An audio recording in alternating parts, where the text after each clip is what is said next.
Alrighty, well, welcome to this week's Talk or Ask Us Anything. Like every other week I've said, it's been a big news week. Some of the news is sort of sky high. Something happened a day or two ago whereby people could basically get one of these. Oh, really? Which is a Starlink Starter Kit. So the hardware is basically $700. It costs you $139 a month. That's all Australian. Shipping and handling is $100, and you only have to pay the first month as a down payment. So a few of us have done that. It's sort of an interesting thing to do. For those that don't know, there's a really good website which actually shows the current Starlink constellation. So for instance, as we speak, there's not much over Perth. Anyway, that's going to improve.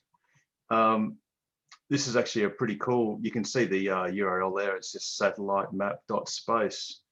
And previously the beta has been over the northern parts of the US and Canada, because that's basically where the satellites have been mostly, because of their 58-degree or whatever it is inclination orbit, they mostly gather around this sort of ring around the world. But obviously that's symmetrical, so but there's not a lot down there. But anyway, so SpaceX has basically effectively launched, well, done a worldwide launch of their service. They basically say it's coming. Well, it's coming soon, the next 6 months or so, sometime in 2020. So yeah, that's something a bit interesting. Obviously, compared to Australian internet rates, it's a little bit expensive. But Richard Chapman, obviously you having a mining background, it's just a screaming bargain for a backup service, or depending on how it goes, possibly even a main service in certain remote areas. And you could imagine, you know, being on an oil rig, not oil rig, sorry, drilling rig. It's like sample drilling. That's something, you know, that's something you just want to have at the end of your Land Cruiser, basically. And funnily enough, one of my colleagues in at work, she lives in Headlands, as well as working there, and she saw that and she was like, what's this? And checked it out, and now she's putting an order as well. So, but once we've sort of proven it and then we know that it's reliable, that's when I'll start recommending it for work. Yeah, which will obviously be later this year when their whole constellation, at least their 59-degree inclination constellation, is pretty much complete. Yep. And obviously they've also launched a polar inclination for the more southern and northern latitudes. Not that we have to worry about that, but it adds to the coverage. So, I don't know whether everyone's aware, because I'd made an assumption that you could pretty much have a contract with them and then take it anywhere, but it is locked to a certain cell. So you can't, I mean, at least at the start, you can't just sort of take it off and just do a road trip and expect it to work. So it'll only work, I don't know how local the geographical area is, but they'll basically only sort of cover your house. And then I imagine the idea is that as soon as that satellite or the stream of satellites gets to another cell, they'll sell that frequency, that part of the bandwidth to someone else. But I'm sure that, you know, down the road there'll be roaming packages, or and you'll be able to move and go, you know, move to another cell. and I dare say that in remote, you know, WA, it won't be an issue. So they'd probably have those packages as standard. Like, I guess perhaps if you're in Perth, that would probably be the hardest package to sort of get, in the sense that that'll be the one that's subject to being crowded out first. Yeah, so if you want it, get it straight away. Yeah, and then once you've got it, you can then probably take it bush and it'll probably be okay. but you might not be able to do the reverse. So you couldn't have a package in Newman and then possibly bring it down to Perth, but maybe you can do the reverse, something like that. We shall see. But it's certainly interesting. And, you know, SpaceX has got the largest low Earth orbit satellite fleet going around. So it's going to be an awesome service. I'll just bring up the specs on it. They did warn that I think the ping rates were between 40 and 100 milliseconds, and the data rates were between 50 and 150 megabits per second. And between 20 and 40 milliseconds. Oh, was it 20 and 40? Oh, okay. Yeah. Yeah, I thought there was 100 sort of as an upper bound, but I'm not sure about that. And obviously they did say initially that, you know, there is a caveat that says you may lose connectivity altogether for some periods of time. So they're not, you know, this is not a, I was going to say an NBN standard, but it's not like the old telecommunications standards of service. But, you know, it's a great start. And the great thing is it's now available, or at least becoming available. So that's pretty cool. I actually see a case for it replacing our internet here. I mean, obviously we're in South Frio, so we're Perth Metro, but you know, we're paying $95 a month now for 100 megabit down and 20 megabit up, and we're never going to get more than 104 megabits. So I see now. I'm probably going to run both for a while until they've got a 24-hour coverage here, and then and then probably move over, because it's another $45, but I think that it will just be like that's what you're just going to pay forever, and then the service will just keep on increasing, the bandwidth will keep on increasing, and the data rate up and down will get faster. So you'll get a higher bandwidth. So is that an unlimited download as well? Yep. Yeah, at the moment. So, yes. Yep.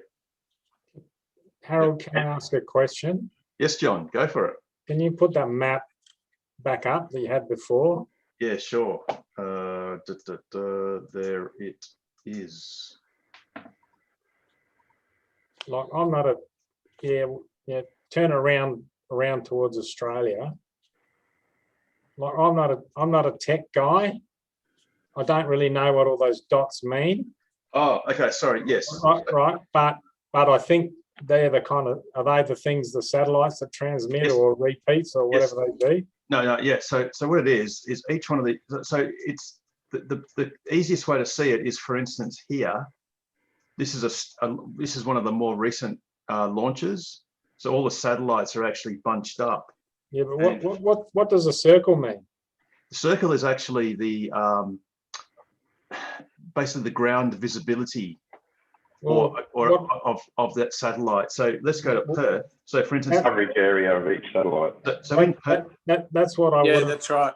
Yes, that's what I would have. Yep. That's what I would have, like, just a non-tech guy like me would have looked at that and said, well, that satellite services that circle. Well, yes. Fucking hell, most of it's over the ocean where nobody's there, and fuck all over Australia.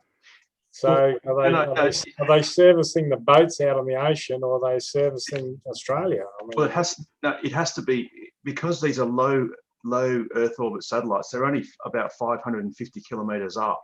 You've got to basically have, I think their initial lot is 1,200 as a minimum threshold of satellites. I think they've got nearly 1,000 up now, but they're not all in their correct orbits. And eventually, I think SpaceX has got permits to go more than 4,000, if not 12,000 satellites. So unfortunately, these, unlike the geostationary ones, they can't just hang around in one area. They have to keep moving.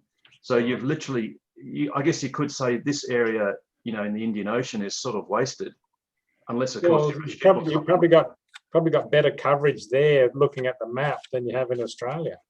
Yeah, well, see, Harold, sorry, just to clarify, those circles, those are satellites that are moving.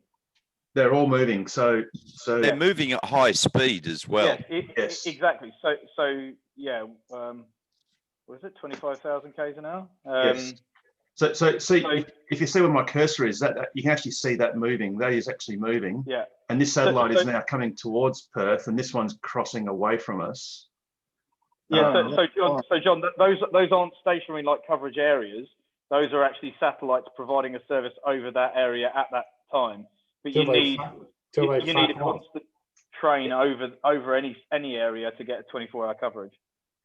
So basically, if you look at where the trial location first started in the northern parts of the US and Canada, you can basically see that no matter where you are at all times, there's at least one satellite looking over that one spot.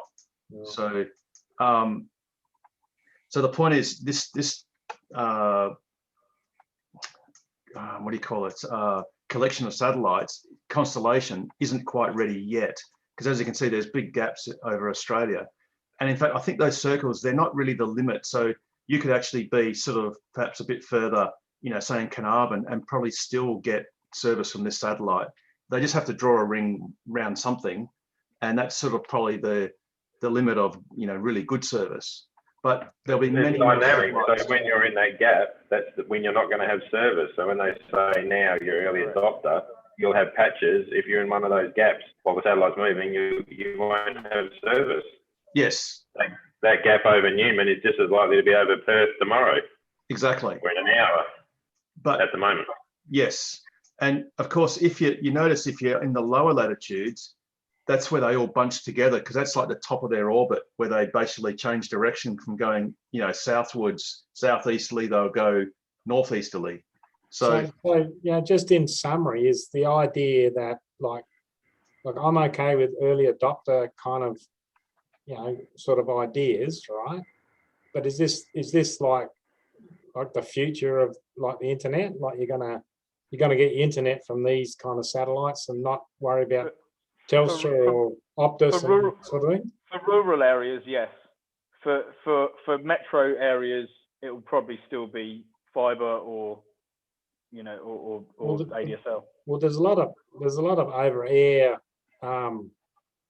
internet now that's almost surpassing the fiber, right? So. Yes. Like with 5G. So this is truly global, low latency, high bandwidth internet. One of the things that they did in the States. Careful of the hype. It's not particularly low latency, and neither does it have infinite bandwidth. So in answer to John's question, no, in no way is it ever going to replace terrestrial internet. No way. Well, the other day, Starlink was talking up to 10 gigabits. Total bandwidth, but remember it's radio, so you're sharing frequencies with a bunch of other people, where you're not doing that with a bit of fiber. One of the services they were looking at, which in the States they've actually already done with fiber, was between stock exchanges, and it actually had laid a private fiber cable, I think between Chicago and New York, something like that, and they actually did it much straighter than AT&T, and it was probably funded, costing hundreds of millions of dollars. And all they wanted was to have a shorter fiber path, so that the data at the speed of light would propagate a little bit quicker between exchanges, so that the high frequency traders could make a bit more money. So I think that's one thing that Starlink alleges, is that they will be faster from point to point in certain circumstances than the equivalent of fiber, because the speed of light in fiber is slower than through a vacuum, even though you've got a bit further to go.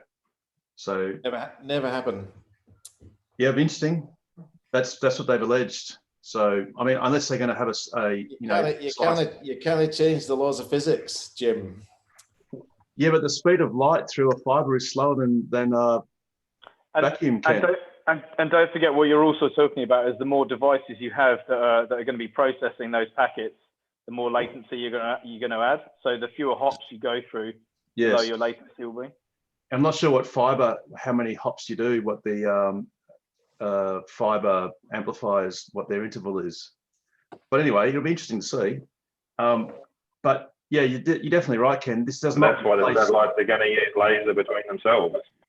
Eventually, yes. Yes, yeah, that's the newest satellites are using laser communications rather than RF.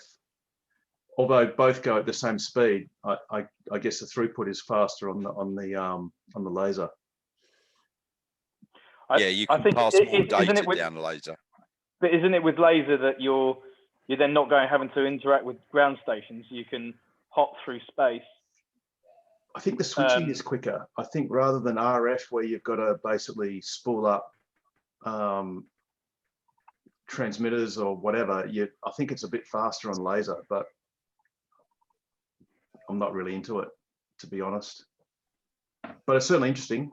You know, I guess SpaceX are ideally suited to do this sort of thing because, you know, they've got their own rockets and they're not shy to reuse them. If it can't compete with fiber, then I wonder why he's doing it. I mean, there must be a bigger picture, bigger plan. Look at Africa. It's exactly that. It's competing for the areas that don't have any service with fiber. Yeah, fair enough. So Africa's gone straight. They skipped the telephone lines and went straight to mobile phones. Yeah. You know, Speaking of which, Harold, what's the coverage looking like for Africa? Because they always said that they wanted to try and roll out service quickly to, it's quote unquote, the poorest parts of the world. I mean, the thing is, there is no real geolocating of the service. It's effectively the same everywhere at the same latitude. So Africa is no better or worse than we are, or any other latitude, like for instance Brazil. I thought they were prioritizing the orbits that would cover Africa and South America. You can't do it. It literally doesn't work that way. Because the problem is the Earth is spinning. So because the Earth is spinning while the satellites are orbiting on the inclination, they keep sweeping these sort of spirals across the globe. What you mean. Yeah, much like the International Space Station does when you look at its orbit. So there is no way of getting ideal sort of orbit. Yep.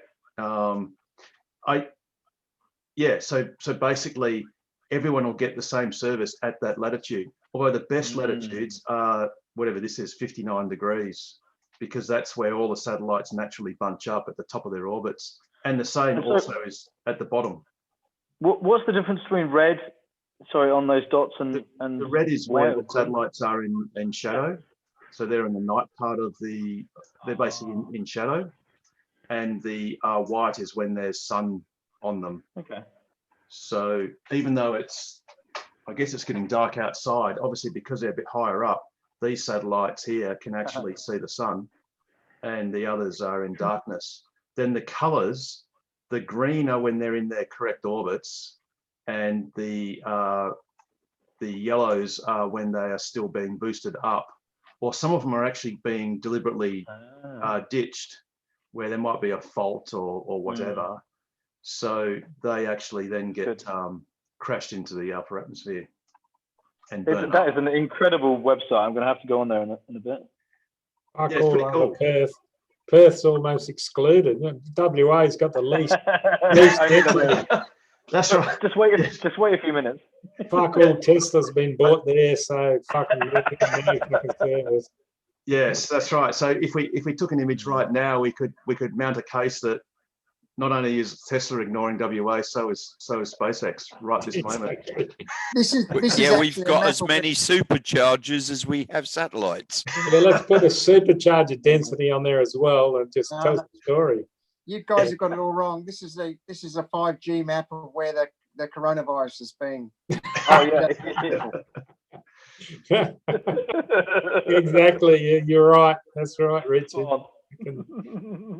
Yeah, he's in cahoots with Bill Gates and all this vaccination stuff that we're getting injected with, and it's going to register us. They already know everything about us anyway. Don't do that. They're gonna demonetize this channel. It'll be awful. Speaking of money, there is another bit of news that Tesla sort of announced, and I think only a bit of news, isn't it? Only a little bit of news. I guess Tesla has just sort of dipped their toe in the water of making a small investment of, I think it's about a $1.5 billion in a little digital currency called Bitcoin. So that certainly stirred the pot. I think Bitcoin went up about 30%. I think, or no, was it 10%? No, It went up 10% initially, 10%. then had a pause, and then it went up another 10%. So 20%, yeah, more than 20% up now. But what's incredible is, I was surprised that it wasn't something that would have been, I would have thought it would have been something they would have done a lot earlier. But I sort of had mixed feelings when I saw those tweets from Elon saying, tweeting, what's the guy from MicroStrategy, Saylor, Michael Saylor, when he was tweeting him, and Saylor was trying to get Elon to buy some Bitcoin, and Elon was tweeting back saying, "Oh, can that even be done?" So he was referring to the scale at which it would move the needle for Tesla. That was only a few weeks ago. So assuming those tweets were genuine, just shows you, and this is what Sandy Munro has been talking about, just shows you how quickly Tesla moves and how quickly they can make decisions. I keep on thinking back to Sandy Munro saying, the difference between the 3 and the Y, or even the more recent 3, Tesla having made something like 50 changes, and he was saying, at the legacy automakers, it would take 3 years to do one change, and here's Tesla making 50 changes in a space of 12 months or whatever the period was. So yeah, those tweets with Michael Saylor would have been not even a month ago, I would say, and so Elon's gone classic from Elon behavior. Well, he's just, the man's just lightning fast. Why he just not? moves at the speed of light. I saw a tweet that suggested that Elon was Saratoshi. Satoshi or whatever his name is, yeah. There's a lot of speculation about that, but no, he's definitely, he's maintained that he's only got, a fraction of a Bitcoin that was given to him. Is that right? I don't know. Yeah. You mean Elon? Yeah, personally. Yeah, right. Because there's heaps of Twitter versions of Elon that say, if you follow me or something, I'll give you, No. I'll give you 10 Bitcoins. Yeah. I've got 0.9 of a Bitcoin. Ooh. I know. Well I bought done. it before Christmas. I paid about $30,000 for it. It's worth nearly 60 now. So yeah, it's all right. Yeah. That's right. Big shout out to those auditors at the ATO just listening in. It's okay because you haven't actually made a capital gain until you sell the Bitcoin. So it's okay. Apparently. What if you use it? Apparently you got to pay the capital gain if you actually buy something with it. So yes, absolutely. Yes. Because then you've crystallized the gain. So when you buy a Roadster with it in a couple of years, yes, you'll have to pay the tax too. Maybe. That's right. I've got some capital losses from my property investments, which never worked. So that'll help. Excellent. Yes. You're no Robinson Crusoe on that account. Yeah. Good. Glad to hear it. But yeah, it is interesting, and Tesla have announced that they will be accepting Bitcoin as payment for at least, if not all their car, like a part of the car. Obviously, according to whatever local regulations are, because some governments aren't that friendly to Bitcoin because it undermines their undermines many things. Undermines because it keeps them honest. Yes. Provides a measuring stick, a benchmark. Yeah. And I guess it relies on the honesty of the person making the capital gain in the Bitcoin to fess up to it, which I dare say is a bit difficult. A lot of the exchanges have got KYC, know your client laws. So in order to set up an account, you've got to provide ID, just like with a bank account. Yep. And once you've done that, then every Bitcoin can be traced. So, you know exactly, that whatever Bitcoin you bought, that can be traced, forever as to, where that Bitcoin's gone and what you've done with it. Yeah. And that's true. It's anonymous, or it can be anonymous, but eminently traceable. Yes. So all you need to do is lock in that last bit of information, which is who has which one, and you'll know exactly what happened to every single transaction ever. Yes. And it's all on public record. So yes. Yeah, absolutely. Yep, entirely. It's a public blockchain. Yeah, so that was sort of pretty interesting. And I think probably following on with that purchase of Tesla of the Bitcoin, Elon Musk has, through his Elon Musk Foundation, donated pledged $100 million, and he's combining that with the X Prize organization for, I think there's $1 million each for for the top 15 submissions of effective CO2, I guess, carbon capture, sequestration, maybe. Or capture. Yeah. So I think the criteria is you've got to demonstrate a 1 ton of CO2 capture per day, and demonstrate that can then be scaled up to the gigaton scale. So wouldn't a forest do that? Precisely. Well, yeah, and a forest would be one of the simpler ones, but you could think of things like algae. So if you've got particularly saline algae ponds that you aerate to accelerate growth. Even seaweed. Yes, and then all you need to do is sequester it, and you can do it almost the same style as wood, which is you basically direct bury it in an anaerobic state, and it will basically just sit there sort of, well, actually it might have to be more like a wood, because buried wood doesn't rot, particularly if it's underwater and there's no oxygen. Yeah, it's oxygen. So whether it's, I think you've actually got to take it out of the atmosphere. I don't know whether it matters what you do with it next. So if you convert it to a biofuel, whether that would still count, because you're still displacing fossil fuels, or maybe you have to permanently demonstrate permanent sequestration. The problem with biofuel is you're putting it back into the atmosphere. Yeah, that's what I was just thinking. Which if you're doing that to displace fossil fuels is a benefit, because in effect it's indirect. Yeah. It's indirect solar power, sort of, really. Well, it was in the atmosphere. You take it out and put it back in. Yes. Neutral's still better than new fossil fuel, right? Absolutely. But then I guess once the ubiquity of solar panels and wind comes in play, then they may reject that as a scheme and say, no, you need to actually not emit it. So you need to collect it and pack it away somewhere for a sufficiently long enough time, until the next ice age or whatever, if we get one. Because by that time you might be offsetting solar rather than fossil fuels. Yes. Maybe. Yes.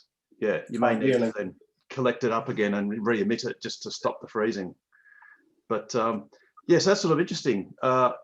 I mean, I don't know what you guys think about Elon Musk's tweets. Sort of, he did go on he did say he was on a break when SN9 blew up on the pad. That he was completely silent because he was on a tweet break for, I think, about 2 days. And then he sort of woke up from that break and then went into a bit of a tweet storm, which was interesting. And obviously that was for him. Every day is a year, so for the rest of us mere mortals. So that was a 2-year break in his world. Yeah, exactly.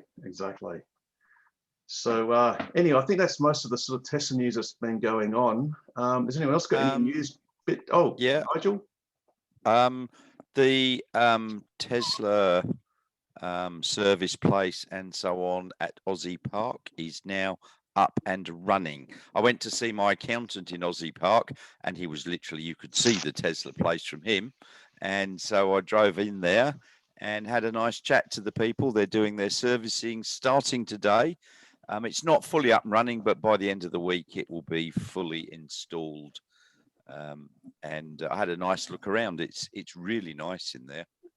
Actually, Ken has a bit of notoriety because he has reason to be somewhat famous in Perth. In Last service one. terms. I don't know if it's famous. They were just getting grumpy because I wouldn't take my car away. Because I was the last car out. I've got some interesting sentry footage of forklifts and stuff going around my car. But yes. So yeah, I concur. They as of today they were doing service out of the new location. Does that So- mean that Netherlands is shut down, or Netherlands Yes. the transition period? Netherlands is gone. Yeah, so if doesn't- you've got it doesn't mean service, that the showroom is completely functional, but it does mean that service is now at Scarborough Beach Road.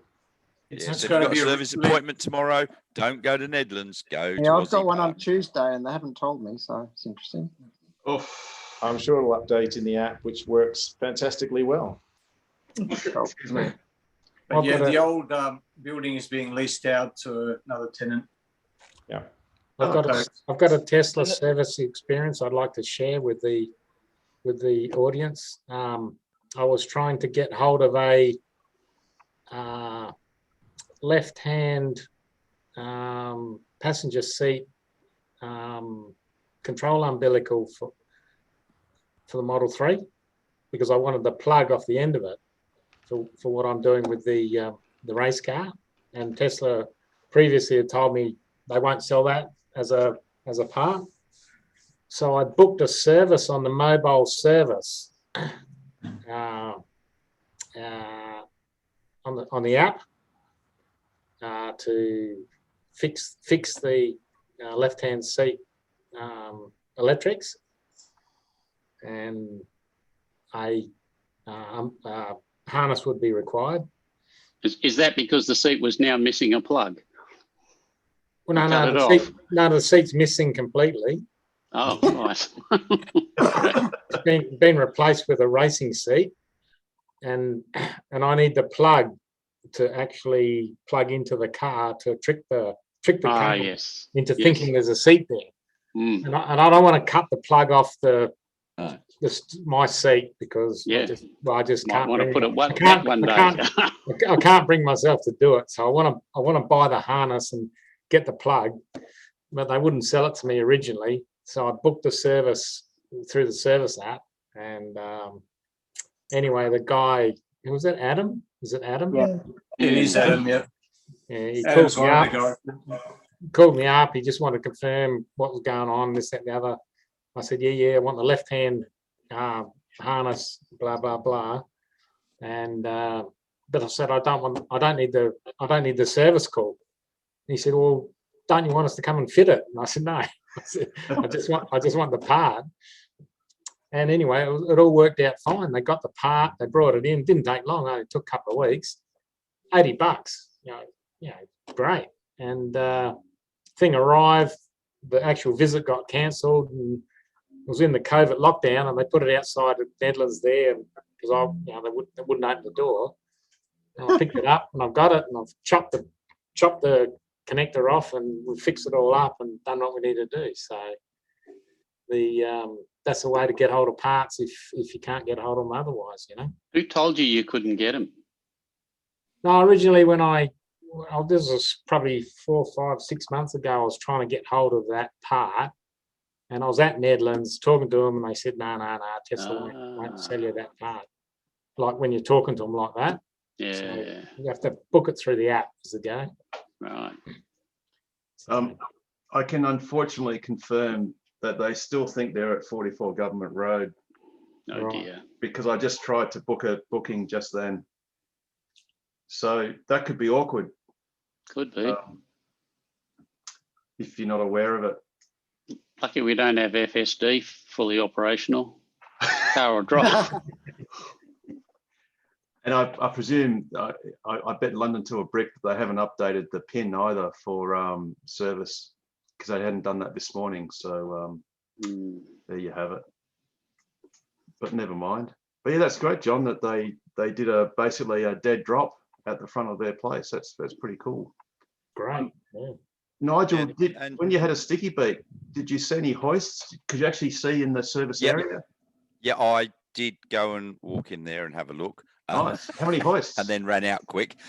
They've got 2 hoists on the right, and they got another one on the far left. Slightly different hoist, I think. Yep. So they got 3 in there. Huge, So- nice, good No, place. so is it like a gallery now? Have they got like a Model 3 on display or? No. Yeah, The so showroom, the the showroom isn't complete. Oh, okay. Yeah, Sorry, is that next to it? Sorry. They've got a couple of Model 3s on display though, and some Okay. for test driving. They've got basically it's 3 little buildings. There's one on Main Street that is going to be, it's a smaller one. It's going to be their delivery centre. Then the one at the back is quite large, and that's their service area, and 2 hoists, 3 hoists, and it's quite big. You can fit quite a few cars in there. And then they've got the front bit on Scarborough Beach Road, which is the showroom, and they've got an upstairs part there, which is going to be offices, and they got some rooms and so on downstairs in the showroom part. But yeah, they've still got they had a Model 3 P and a 3 long range there, with the new ones, the 21 model with the chrome delete, and they look really nice. Nice What new colour? interiors. What colour were They've got those a 2, Nigel? Oh crap! I think it was a white 3 long range, and it was a bluey. Yeah, honestly, I can't remember. It was a different colour one for the performance, but it was quite interesting. And talking to a couple of guys there, I said, "Yeah, well, when are you going to get the 4380 structural batteries?" And he goes, "Oh, they should be coming out of China later this year, where we're expecting them in the 3s." And I go, "Really?" And he goes, "Yeah." Oh, yeah, okay. Yeah. I didn't know China were making the 4380s. I think they will. Yeah. I don't think they are 46 yet, 80s. but they will eventually. Yes, Yeah. definitely. So Nigel, do you get to the service centre off Main Street or off Scarborough Beach Road? If you're coming east from the ocean, you can turn in off Scarborough Beach Road. There's a laneway there, but Main Street is the easier one. It's an in and out, so you go in there and go around to the left, and there's Oh. there was a heap of bloody ice cars there. I think that's all the workers. Yes. Yeah.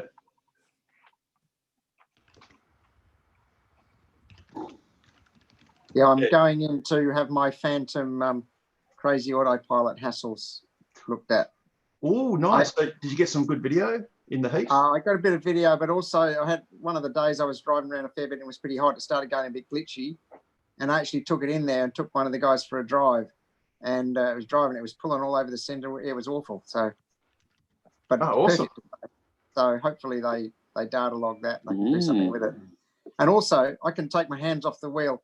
And I literally drove up from down at the Motorplex last time I was down there, and 10 minutes it went before it nagged me. Wow. 10 minutes, yeah. That's very obliging. And then when it started to nag, it wouldn't let. I turned the wheel a bit, nothing happened, and it locked me out. Oh shit. So that's all right. But anyway, there's something definitely wrong with the car. So they've got to figure out what it is. So Yeah, I can't seem to get more than about 10 or 15 seconds Yeah, me before too. it starts flashing. Yeah. I've actually noticed that if I'm traveling 60, 80 or thereabouts, it's every 10 or 12 seconds. But when I'm doing in excess of 100 on the freeway, it's about 20 to 22 seconds. Yeah, 10 minutes, I can beat that easy. that's Shut the up. service centre just there, Richard. Yeah, cool. So So- you just come off Main Street to be easiest. Yeah. Yeah, you just come left off Main Street, Yeah. and then you Yeah. can I get live back 5 in. minutes from there. It's great. And one pro tip is if you don't want the cluster of trying to turn right into Main Street with all the traffic and all that sort of stuff, just go down this lane. Oh yeah. then there's actually a street where Steggles is, Barden Street, and then you can basically do it a lot easier. Cool. So yeah, it's really cool. And this is where the actual service is in this building, on the top, on the upper part of it, and underneath it, facing the lane, is actually storage underneath. So they've got about 15, 16 bays at least, if not maybe 18 bays underneath. Wow. They've also got a like a wash station as well for cars, sort of underneath here. So it's all good for delivery, huh? So it's all good for deliveries. And this is the separate building that Nigel was speaking about, where they're going to notionally do deliveries. Yeah. There's a destination charger just here, and I think there's a couple inside this building. Yeah, so it'll be quite awesome. Yeah. So sorry, I just lost my internet connection then. The destination chargers. Yes. They've got one inside the delivery center. They've got one on the wall just of about the here. delivery center. Yeah, just there, and then one on the opposite wall. Yeah, here.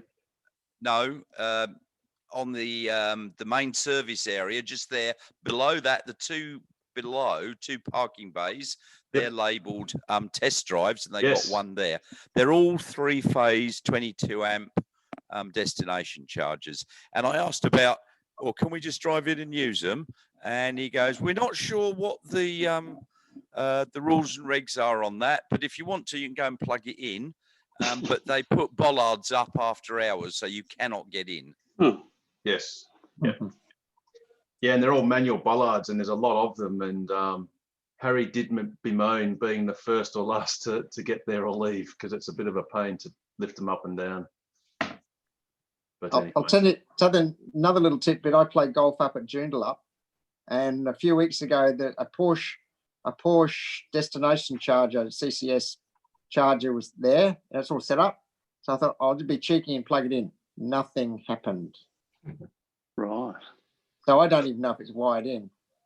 Was there any light on it? Any indicator on it at all? No LEDs. Just Porsche charger. No, nothing. Oh, it was probably just turned off. Because Porsche don't have any, like Tesla do have, some of the destination chargers are car specific or brand specific for Tesla, but the Porsche ones aren't. They're just standard. They'll power any type 2 car. That's cool. Go up and give it 4 hours charge when I go up there and play golf, but no, it didn't work. You should have gone in. Where was that, Richard? It's straight out in front of the cafeteria at Joondalup Resort. Or the pro shop, yeah.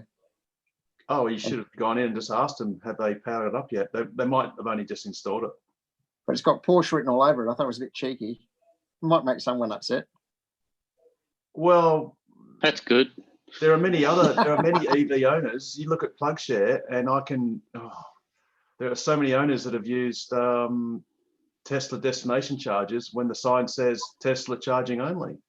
Right. So when they work. In fact, I spy a Kona driver in the lower right hand corner, at least the way I can see. 2 Kona drivers. Oh, there's 2. Yeah, I see 2 Kona drivers. I haven't got my disguise with me, but there's a car cover that makes it look like the Model X, and that's when I plug it to the Tesla destination charger. Oh, God. It's all good, Ant. Oh, dear. And there's some people that are more activist, and they actually plug in kettles, so they've got like a little adapter and basically an outlet, and they'll boil a cup of tea on a destination charger just because they can.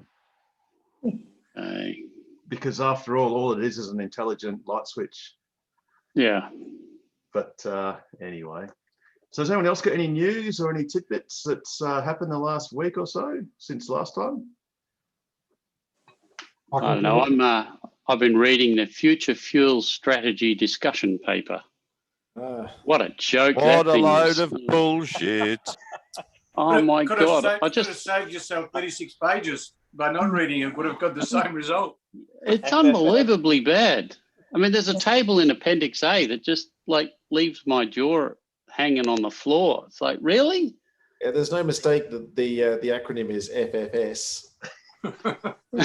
I actually far prefer Who Gives a Crap, much softer. Yeah. So I'm going to write a little story. I'll have a discussion with them about it. God knows how far that'll get, but I'm going to do it. I can't help myself. Submissions close on the 2nd of April, so do get your submissions in. I think Eva has already gotten their submission done. I think Chris has written an interim response. I think he's planning to write a slightly longer one. But there's been some good analysis already. There was a good article by Keaton Joshi and a couple of other people that took it apart a bit. And of course, Simon has posted something. I think it was he put an article in the Guardian. Holmes Court rebuttals. Simon Holmes Court. Yeah. Cool. Giles Parkinson on the Renewed Economy YouTube channel did a little spiel, which was quite good about it as well. Okay. Like he compared hybrids to fax machines, which I thought was quite a good analogy. Yeah. Well, I just did a little spreadsheet this afternoon, this evening, which is why I was a bit late dialing in here. But my worst case scenario for my experience with the Tesla Model 3 is the numbers are the cost per annum or the cost per kilometre are way less than they're saying in the tables that they have in this stupid report. It's unbelievable. Yeah, they're basing it on worst case scenario of 100% charging from the grid. Yeah, not just that, but like distance travelled and servicing costs and all that must be factored into it because it is rubbish. Yeah. And they're basing you owning the car for a really short period. I think it's about 5 years. 5 years, yeah. You know, how long does a car last? 5 years. No. And they're comparing a Renault Kangoo van, and they're comparing the Maxi electric version with the compact petrol version. Yes. So and they're referring to it as the petrol equivalent or the diesel equivalent, which it just isn't. It's ludicrous. It's ridiculous. They're just lying. And they've sort of they bundled in EVs, like pure battery electric vehicles, with hybrid electric vehicles. Like, well, what part of there is no engine don't you get? You know, it's completely different. The servicing costs alone massively change the equation. Absolutely. And the range and the weight and the efficiency and all the rest of it. Yeah, the fact that you can power the thing from your solar panels, nobody ever takes that into account.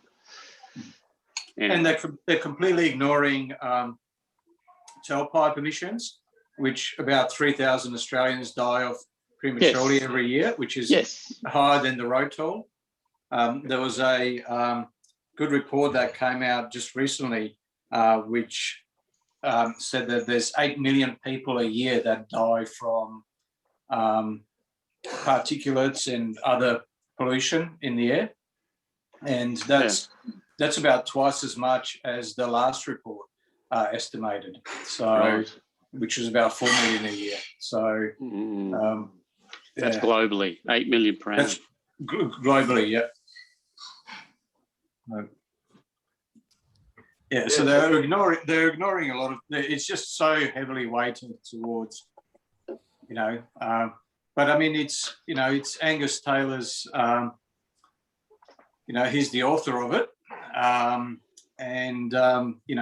he's on the record of doing everything he could to try and stop solar and wind, but at the time he wasn't the energy or the. It's incredible how he's called the energy and the carbon, the emission reduction minister or something like that. I mean, he's doing show me one thing that he's done to reduce emissions. Yeah, nothing. He stopped farting. Yes. Yeah. So eventually he'll blow up, and that will be the end of the problem. Yeah. Hopefully. Just the title, future fuel. I mean, electricity Yes. is not a fuel. No. Yeah. Future So energy. it already, Exactly. it's already, the title is what it basically is outlining to achieve is Yes. maintain fuel. Yes. Yes. It's interesting, Nice. you know, I work at an oil refinery, which is really embarrassing for me to actually admit publicly, but I do. And Ampol Oil Refinery here in Brisbane, and we just got word today, of course, that Altona is closing down in Melbourne. That leaves 2 oil refineries in Australia. Yeah, because the And Kwinana one in WA is closing. it's shut. It's That's closed. right. I think January was its dead day. So we've just got Yeah, 2 so left is now. that Lytton and Geelong, is it? The ones Yeah, that are that's left? correct. Yes, that's right. Lytton and Geelong. So we at Ampol here they've got a review underway at the moment to determine if the place will continue as a refinery or become some other sort of chemical precinct or something like that. They've got a fabulous location here at the mouth of the Brisbane River, but it's a 55-year-old plant, and they've got serious challenges, safety, old equipment type challenges. You know, the cost of running the place is huge. Here's a thought experiment. What if Australia loses all of its refining ability and Asia just picks that up, and then one day China just goes, you know what, we're going to lean on these small Asian countries to stop supplying fuel to Australia. Some Yeah, of us possible. will still be able to drive. Yes, Yes. we will. Actually, where Yeah. would you get stuff like bitumen? You'd have to import it then. Yeah, If you can't correct. produce it So locally. it's all BP over the road, over the river from Caltex or Ampol now in Brisbane. They've turned their terminal to be an actual import terminal. So that's one of the problems for Ampol here is if they haven't moved fast enough to say, yeah, we're going to become a terminal. So BP have beat them now. So BP now have a terminal in Brisbane, and they'll just import crude, and then they'll process that crude into things like bitumen and shit like that, you know.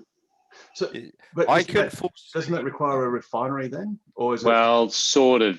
There's like there's all sorts of grades that they produce in a refinery, and yeah, it depends on the technology that they retain. But yeah, they may well just import the bitumen. You know, it's entirely possible that they could do that. Yeah. And people are concerned about paying $1.50 odd a litre for petrol now. Just wait a couple of years. That could be Yeah. $10.50. It could be. Hey Yeah. guys, Or you could drive an Can- EV can I- and can I sort of change the subject a little bit? Yeah, go on. We No. can jump around. We're kind of collectively struggling to influence things that we want from the top down, but we are all should be engaged with winning the hearts and minds from the bottom up. You've got to attack it from both ends. Absolutely. absolutely, yeah, go both ends. And there's a few guys from both the Electric Vehicle Association and from the Tesla clubs around Australia have joined the little group called TOCEVA, which you might have heard about. It's a incorporated association. And we've raised enough money to enter this Tesla Model 3 performance into the Targa West Tarmac Rally for 2021. great.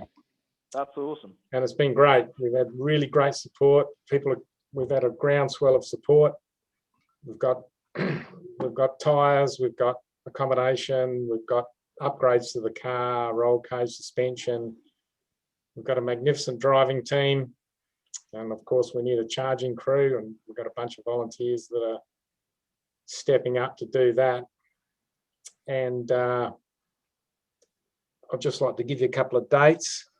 There's a event tomorrow actually at the Motorplex, but because of COVID, there's no charge crew or spectators. So it's just drivers. So that's going to go ahead. But the next event is in Albany on the 28th of February and the 1st of March, 2 days. There's activity down there. And if you've got nothing to do and want to go for a drive, come down and support us. And then Targa West, which is a major significant part of the campaign, is on the 20th of March. So it's all happening pretty quick. So I just wanted to bring that to your attention. And where's the Targa West being held, John? Oh, Targa West, sorry, it's in Pemberton. Pemberton. Yeah, so it's the 20th of March. So it's a one-day event, but we're going down the day before and preparing everything and get everyone lined up. It's a full day, starts pretty early and goes all day. Be dark by the time it finishes, and we'll stay the night and come back the next day. What sort of media involvement do we have with this thing? When you say we, yeah, you. Yeah, I'm not actively chasing media. There's a few people like Rob Dean. He's getting on board with us, and he chases around and gets different people interested. There's media that follow the event as well. I mean, this car's getting a lot of attention because it's actually, you know, it's winning in its category. Last year, it just annihilated all its competition. This year, we're in the open.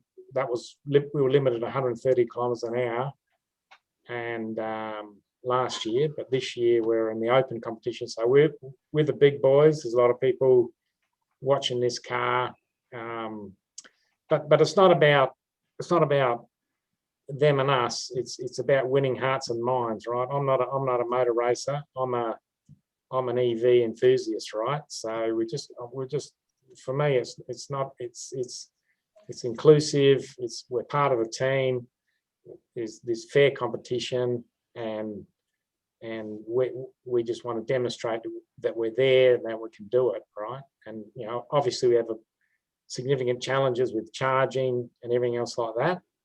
So it's actually logistically, the charging's the hardest part of this whole event.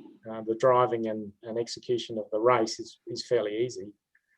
So anyway, if anyone's, you know, talk to your friends and colleagues, and anyone's got some EVs, whatever, want to come down there, show up and cheer us on, well, that's all part of what we're doing. Hey, John, just on that media question, you're being a bit modest there, because last year the green theme got international coverage. So there was, there was papers and websites and YouTube channels and podcasts that picked up your win, you know, in the US, UK, you know, around the world. I think we had the Tesla Club of Belgium or something picked up on it. Amazing. Yes. Started talking about it. It'd be great if we could get it on prime time commercial channels, you know, news services in Australia, but that doesn't tend to happen, does it? For some reason, these events don't seem to get like mainstream publicity. But I can tell you one thing: Targa West, they monitor the hits they get on their website and where it comes from and what it's about, and they really want us in the game because more than 50% of the traffic that's coming onto their website is coming from the electric car, right? And that is really good for us because we have to ask for some concessions, right? You know, for example, the petrol cars are only allowed to refuel in certain specified refueling zones, whereas they've made concession we can charge on the side of the road, start a stage, as long as we're not on a racing stage. On the main road, yeah. We can charge at those John, places. just tell them what you're doing with the charging at the moment. It's very interesting using the Kona and all that and the 50 kilowatts. The guys probably don't know what's going on. It's very interesting. Well, yeah, for those of you who don't know, some of you do know, but you know, we've got a Kona that with which is a really good car because it's got a big battery. It's got a 64 kilowatt hour battery, and we've put a 50 kilowatt DC to DC charger in the back of that vehicle, and it draws from the Kona's battery and charges the Model 3 at the start of stage. So you can imagine there's a whole bunch, 80 race cars lined up waiting to go, and the Kona zips in there and just pulls up alongside the Model 3 and plugs in and gives a top up. Someone's got a picture, there it is. And why is that important? Well, it's really important because the Model 3 really, you get top performance out of that car between, with the battery's 70% to 100%, right? And we get rid of that top end percentage really quickly on these racing legs, right? So every opportunity, always be charging ABC, every opportunity we get to top it up keeps us in peak performance, and everyone knows, anyone who's got a Model 3 performance, it goes like a cut cat when it's fully charged.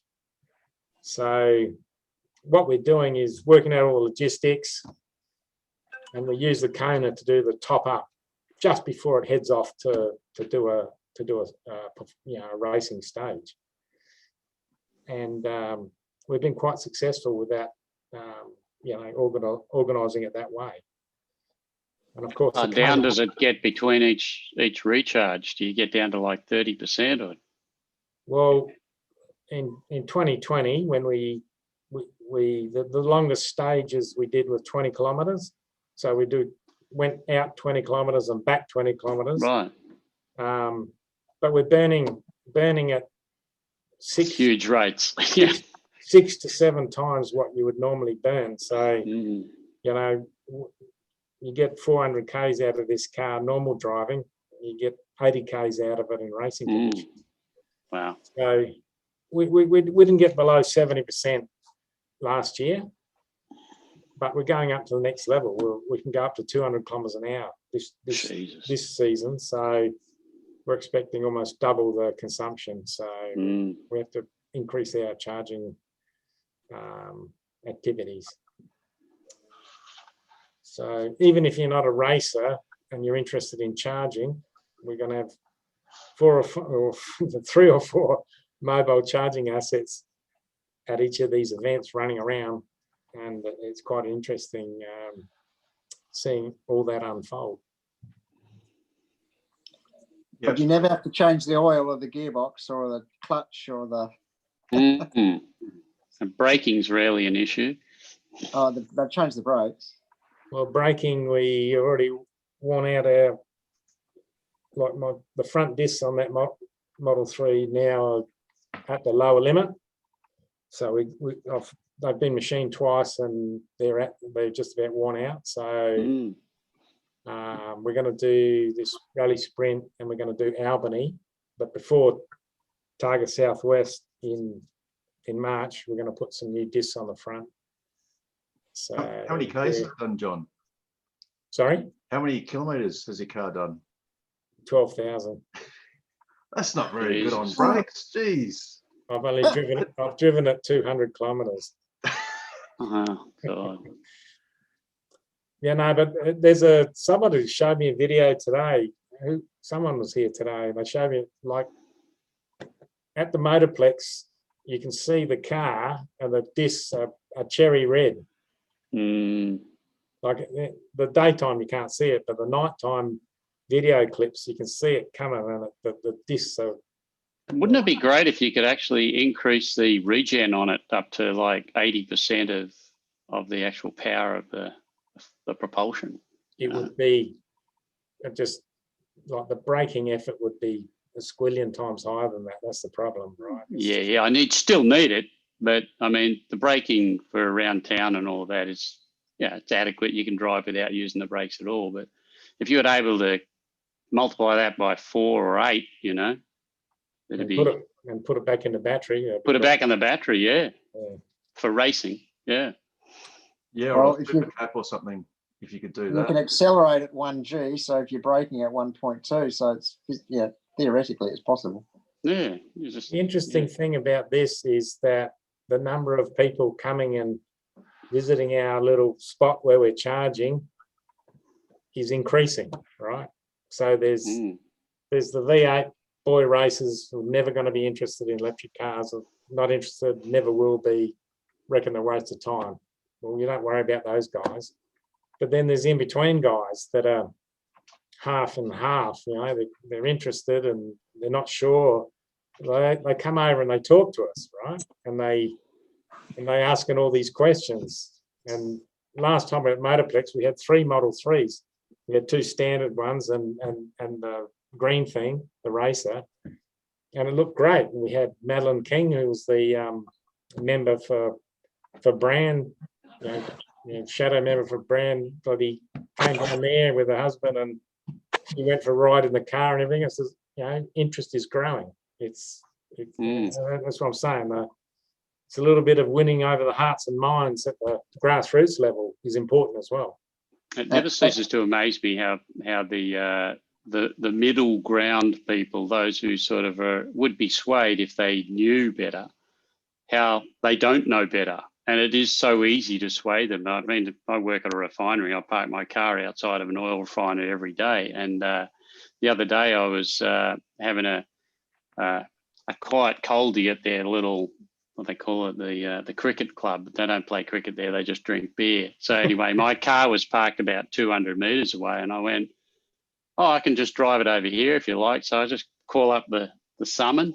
I said, drive it over here, and I had like 20 people standing with their mouth agape taking photos of this car driving over to me. You know, it's like, yeah, well, that's just a standard Tesla thing, you know. And they said, all of them, like, we had no idea. Awesome. And then if you throw them in the car, like after the last Motorplex event, I was going home and there were a couple of guys hanging around with the other Model 3s. And I said, you ever been in one? And they said, no. I said, you want to go for a quick spin? I said, oh, yeah. So they jumped in and I literally went up the road 300 metres, round the roundabout, came back. And it didn't take very long. Shit, they were impressed. Yeah, it takes nothing. Those performance Model 3s, get up and go. Well, this is the best example on Fight for Planet A. A standard four-door Model S against Australia's fastest ever production car. It's a joke. And it just whips it. But also, Harold, that was a guy that's never drag raced before in his life versus the head of the Holden Special Vehicles Club in Australia, who drag races all the time. And the best part was that he actually, the actual head of the HSV club said, this car is just awesome and amazing. And he loved it. Yeah. Yeah, well, whenever Joseph parks his car, we always get people come up and they're looking and they're checking it out and they're asking questions. We pulled up at Jurien Bay and charged the car, and this guy's helping him put the cover on the charger. You know, you want a hand, mate? It's like, no, I'm fine. It's like, yeah, no, I'll help you, mate. Tell me about the car, mate. Just everywhere we go, people just are always asking about the car. We've had family members go and check it out, or family friends come and check it out, and think it's just, you know, they've just had no idea about an electric car, let alone a Tesla. Yeah. And then Joseph turns up with his car, and they're just absolutely blown away. This is what the politicians don't realise. There's a real opportunity to capture the public's interest with electric cars in Australia. And all it would really take is one prominent politician. I mean, you know, Bill Shorten gave it a half-assed try, but the end of it. Yeah, you know, and pressing. Yeah, but I mean, you know, can you imagine if there was a, you know, prominent politician that had a performance Model 3 or a plaid Model S? Plaid Plus Model S. Oh, geez. So when you're standing, Pete, When are you going to stand? Right? we'll vote for you, mate. Right? Get up there. Pete's got the same problem that I have, that we weren't born here. Oh, so they can't be Oh, president yeah, of Australia. Oh, you That doesn't stop fucking you. Toms. There are Toms everywhere. Oh, yeah, that one, yeah. Hey, there's nothing wrong with us Poms. What you but need just- is I'm not No, racist, but- but I'm not Oh, racist, but But Toms. if you're entitled to another passport, you can forget it. Hmm. Um, Well, so- it's funny you're talking about that, because my one of my bosses is going for member of Riverton, and we were actually joking about he should try the electric car. Me and a colleague were saying we should try the electric car. Indeed. Yeah. I think No, one of get him in the, one. one of the big problems is just the general knowledge of the public. They have no idea on electric cars. I was speaking to one guy today, and he said, well, what do you have to do? Plug it in at home? And I go, no, there's thousands of places you can plug it in. And I showed him plug gen. He goes, what? I never realized there were so many places. I thought you just had to plug it in at home and drive off and come back. And that was it. And everybody is going, you get how much range out of that? Yeah. And how much does that cost? and They've and just got how no idea. fast is it? 0 to 100 in less than 5 seconds, and they're the slow ones. They're the slow ones. Just anecdotally, Yeah, though. I'm sorry, I've got a slow one. Yeah, me too. Quite a few people at my work now, though, and not directly connected to me, are now talking about getting electric cars. Like one of the, completely unprompted, one of our train controllers said, "Oh, I was looking at a Rivian R1S, and nothing." And I'm known as the Tesla guy at work, so people often approach me, but he had no idea. So, and I know 3 guys are the guys from my work that want to go and test drive a 3 in preparation for a Model Y coming here. So, I don't know. Something seems to have just changed in the last few weeks. Maybe it's Biden's announcement, or Maybe. I don't know. Yeah, the wind seems to be changing. Don't underestimate the GM announcement either. Oh yeah, no, you're right. Yeah, absolutely. Yeah. What a joke that is, though. God, they got no chance. It is, and by the time 2035 comes, GM will probably no longer be in business if they're looking at converting to EVs by that point. But the fact is, it does have a impact on people, because people realise, if I'm going to buy a car now,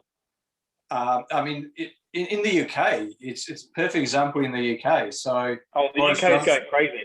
Yeah, 2030 now, and you won't be able to sell But even friends of mine, last time I was there a year and a half ago, were saying, "Oh yeah, my next car is probably going to be, a fossil car, but then the one after that will be electric." So I think they won't be saying that anymore. No. Well, yeah, things can change. But no, you're right. With that GM announcement, I think even is it Mary Barra, who's the head of GM?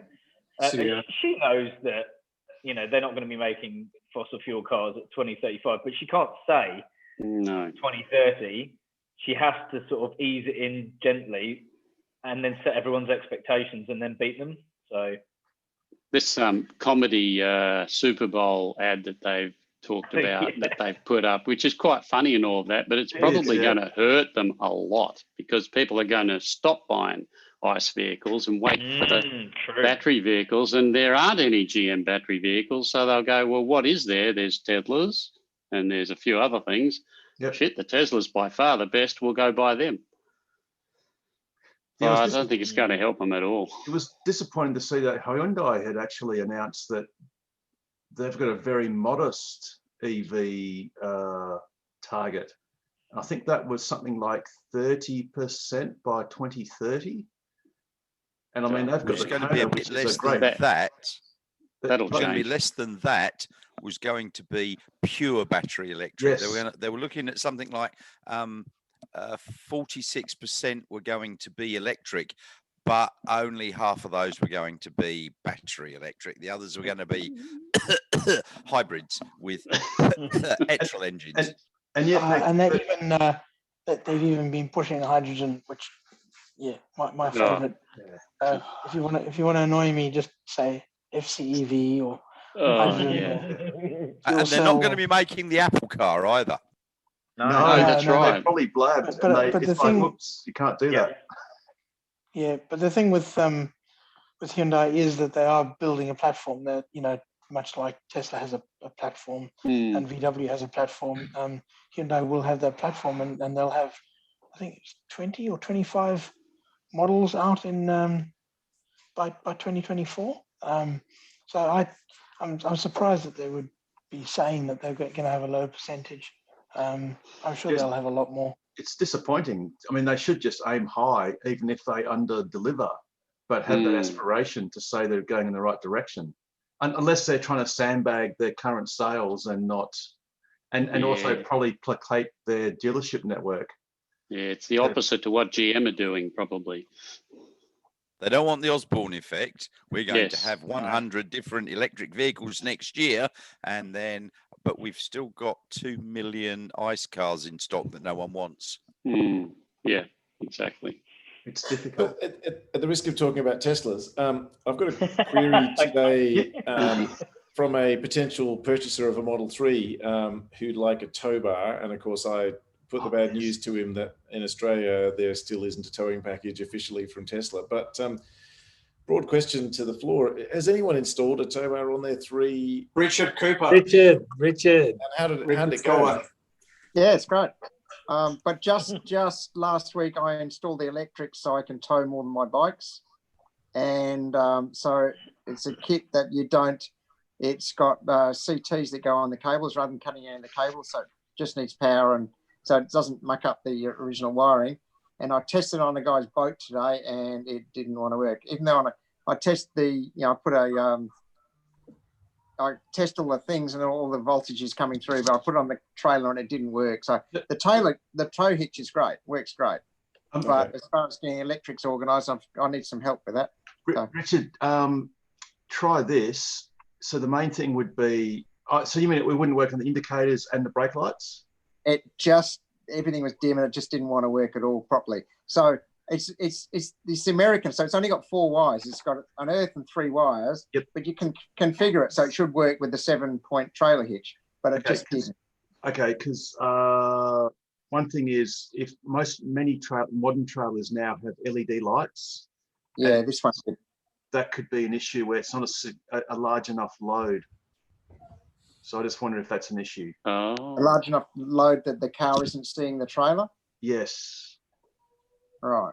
Because in my X, I had to fit a resistor across the tail light outlet to the trailer to put an artificial load on, because the car wouldn't see that it was plugged in and wouldn't recognize trailer mode, and it wouldn't basically the brake lights wouldn't work, nothing would work on the trailer. So nothing would work. Okay, cool.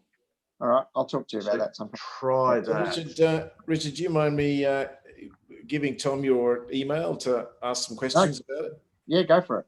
Okay, I'll do that. I'll pass it. Well, Richard, if you want to just describe what you've done, where you bought it, what your experience was, how you fitted it, right here, like just do that in the stack, because then Tom, we can get Tom. This is how we get 23 subscribers, because we've got 22. We're going to increase by, is that a couple of percent? A percentage.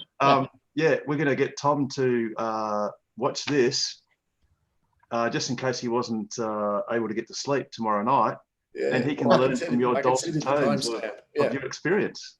Yeah, that'd be great. Okay, I'm not afraid to pull a car apart for a start, I'll tell you that. So I got my brand new Model 3, and I actually had the tow hitch here before the car arrived, because I knew I wanted to take my bikes down to the holiday place that I rent in Mandurah, and I wanted to put two bikes on the back. So anyway, I got an Eco Hitch by Torque Lift in America, and if you freight it by them, a lot of these things, not my spare tire, it costs a flipping fortune. So there's a mob called myus.com.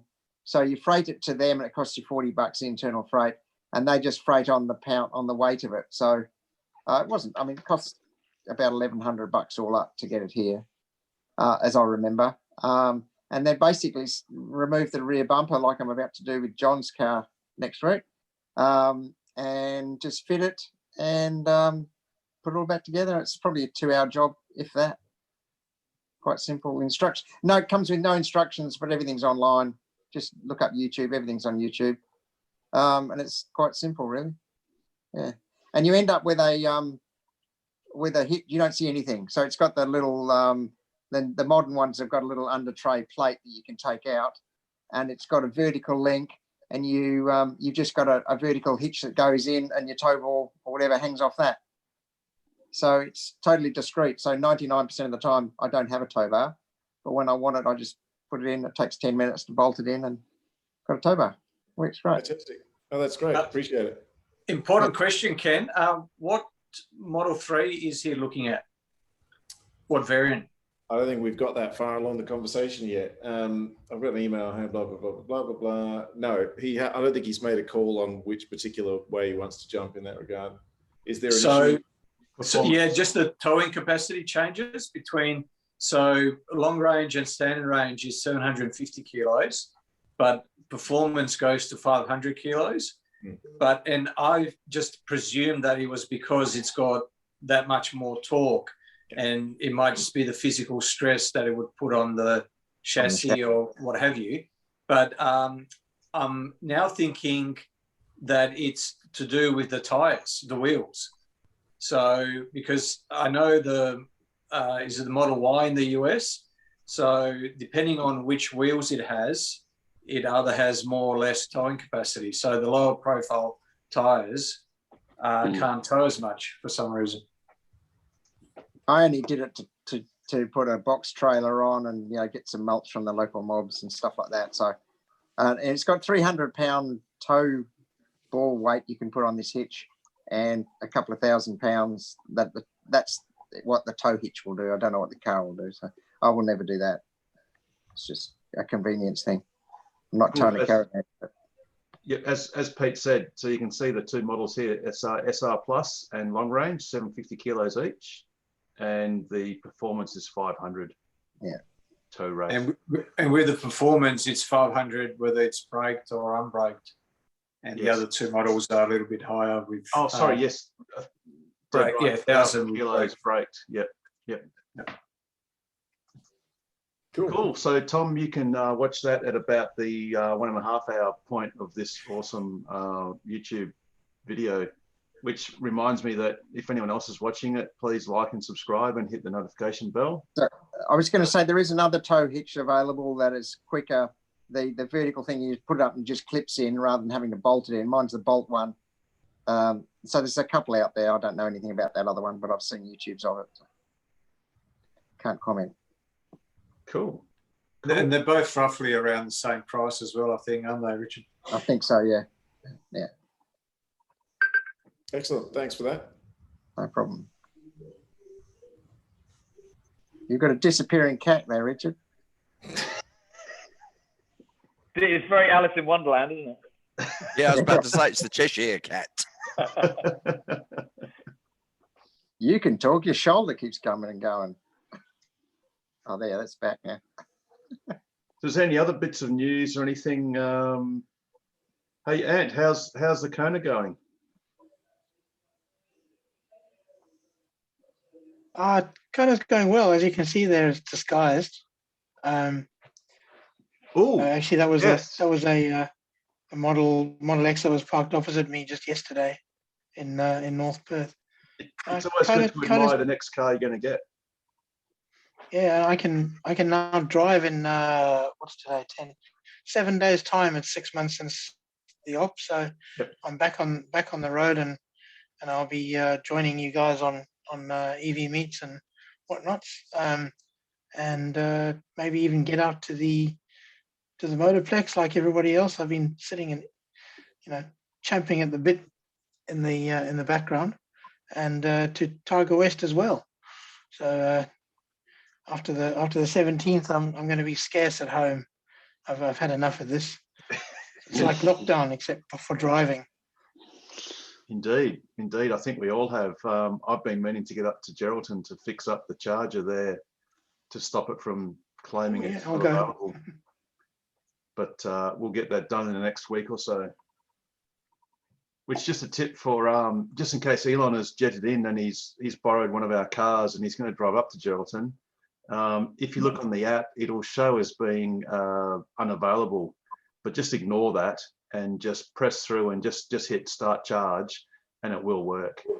And if it doesn't, for whatever reason, just ring the number that's on PlugShare, which will go to yours truly, and then I'll just start the charge for you. So yeah, shout out to Elon for watching this later on. Love your work. Your tweets are dodgy, but it's okay. Any other items of news or anything interesting? Any questions, quirks? Question. Yesterday and the day before, for some unusual reason, for the first time, my car didn't charge overnight as previously planned. So it's set up to finish charging by 6:30 in the morning, and I got there at 6:30 in the morning, and it's not the destination charger, it's actually just the portable one, because I'm over here temporarily. That's the only charger I brought with me, and it had tripped off sort of halfway through the night, twice in a row. So I'm not sure what's going on there. So it's your UMC. You were charging with the UMC, Universal Mobile Connector? Yeah, that's right. Yeah. And so a you've 15 amp outlet, dedicated 15 amp outlet. And you've got a Model 3 standard range. Yeah. And when you say it tripped out, so did you have a red light on your charge port before? Yeah, on the charger, UMC was it had red on it. And on the UMC itself, did it show an error? What did it have red and your car had red? No, the car didn't have red. It just said charging stopped. The actual charger itself said that it was that it had stopped, but the car said it had stopped. The charger had a red light. Yes. And you wouldn't have. You're in Brizzy. You wouldn't have had really hot nights. No, my car's in the basement of the apartment we're living in, so it's pretty cool down there. Yeah. Wouldn't have been any more than 20 degrees, 22 degrees. Charging scheduled. I mean, I can start the charging now, and I know it will start. I'm just looking at my phone. It'll start. Do you know how long you'd been charging for before it clicked off, roughly? Did you get like a notification? Because you normally get a notification if charging is stopped or interrupted. Yeah, I didn't notice anything unusual. It hadn't done much. Like I still had sort of, well, the same as today, really. I got like right now, the car's got 185 kilometres in the tank, and it's due to charge up to sort of 280. I just keep it in the middle band. So, and that's not unusual. So. One thing maybe to check, if you've got the time to do the experiment, is start the charging, and if as soon as it's stopped, just race to it and just hold on to the plug to make sure it's not hot. By any chance, because there is a temperature sensor inside the actual 15 amp plug. In the plug itself? Yes. Oh, okay. Yes. Because that sensor actually, it acts as a sensor, and it also tells the UMC what kind of plug it is, so therefore how much power to pass through to the car. Right. As you know, the 15 amp socket passes 12. Yep, that's right. And the 10 passes 8. Yes. For complicated reasons to do with Tesla not reading our power regulations as opposed to theirs. So in America, mine does charge at the max rate. Yes, that's because you've got the UMC 1 like I have, Richard. And Tesla did read the regulations and understood that in Australia we can draw the full 10 amps, the full rating of the plug, even though it's 100% used or rated. Right. The States, they have to derate a long-term load by 20%. So hence the 15 draws 12 and the 10 draws 8. And even when you're reading stories about, I was reading something the other day about an electrician that went to install a power for someone's destination charger in like 2013, and he said, they had to run 100 amp feed, Yeah. Because those cars at the time could run at charge at 78 amps single phase. Single But of course, phase. if you take into account the derating, that's why he was running 100 amp feed when he didn't need to. God. Yeah. Well, in the States, you've got the split phase, 110, 220, or 120, 240, whatever, depending. They've got a crazy power system, so we don't sort of have to put up with that. But yeah, unfortunately, with the Model 3s, and we've approached Tesla, and they've basically said that they can't fix it for the time being. They've got homologation issues or licensing issues, because I think the UMCs have been marked in a certain way, and that's difficult to change that, even though it's actually just a software change to tell the car, to tell the UMC to change the rating on the plug. But yeah, Paul, maybe try, and if you can get it if you can observe it tripping, just check to see if it's hot at all. Just see if the head is hot, or if the body of the actual UMC is hot by any chance.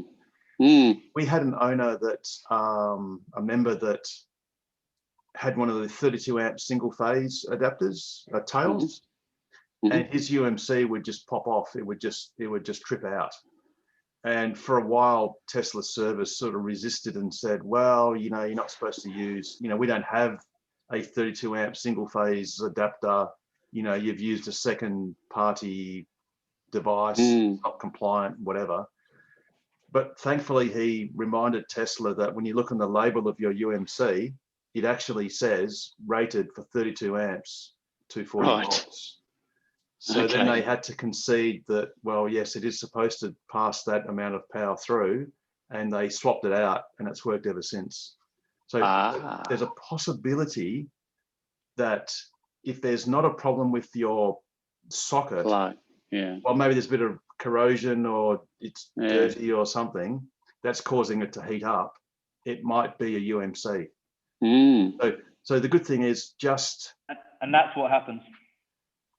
Oh, yes. Oh, yeah. I've seen that. Yes. Yeah.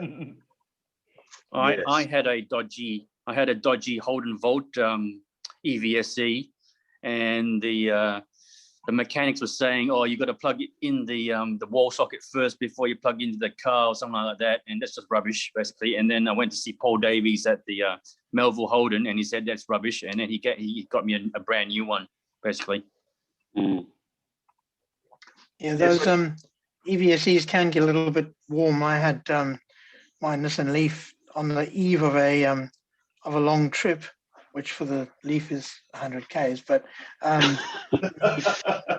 the mains lead actually melted down to the copper, possibly because I had it a little bit coiled, not a lot, but it still had that effect.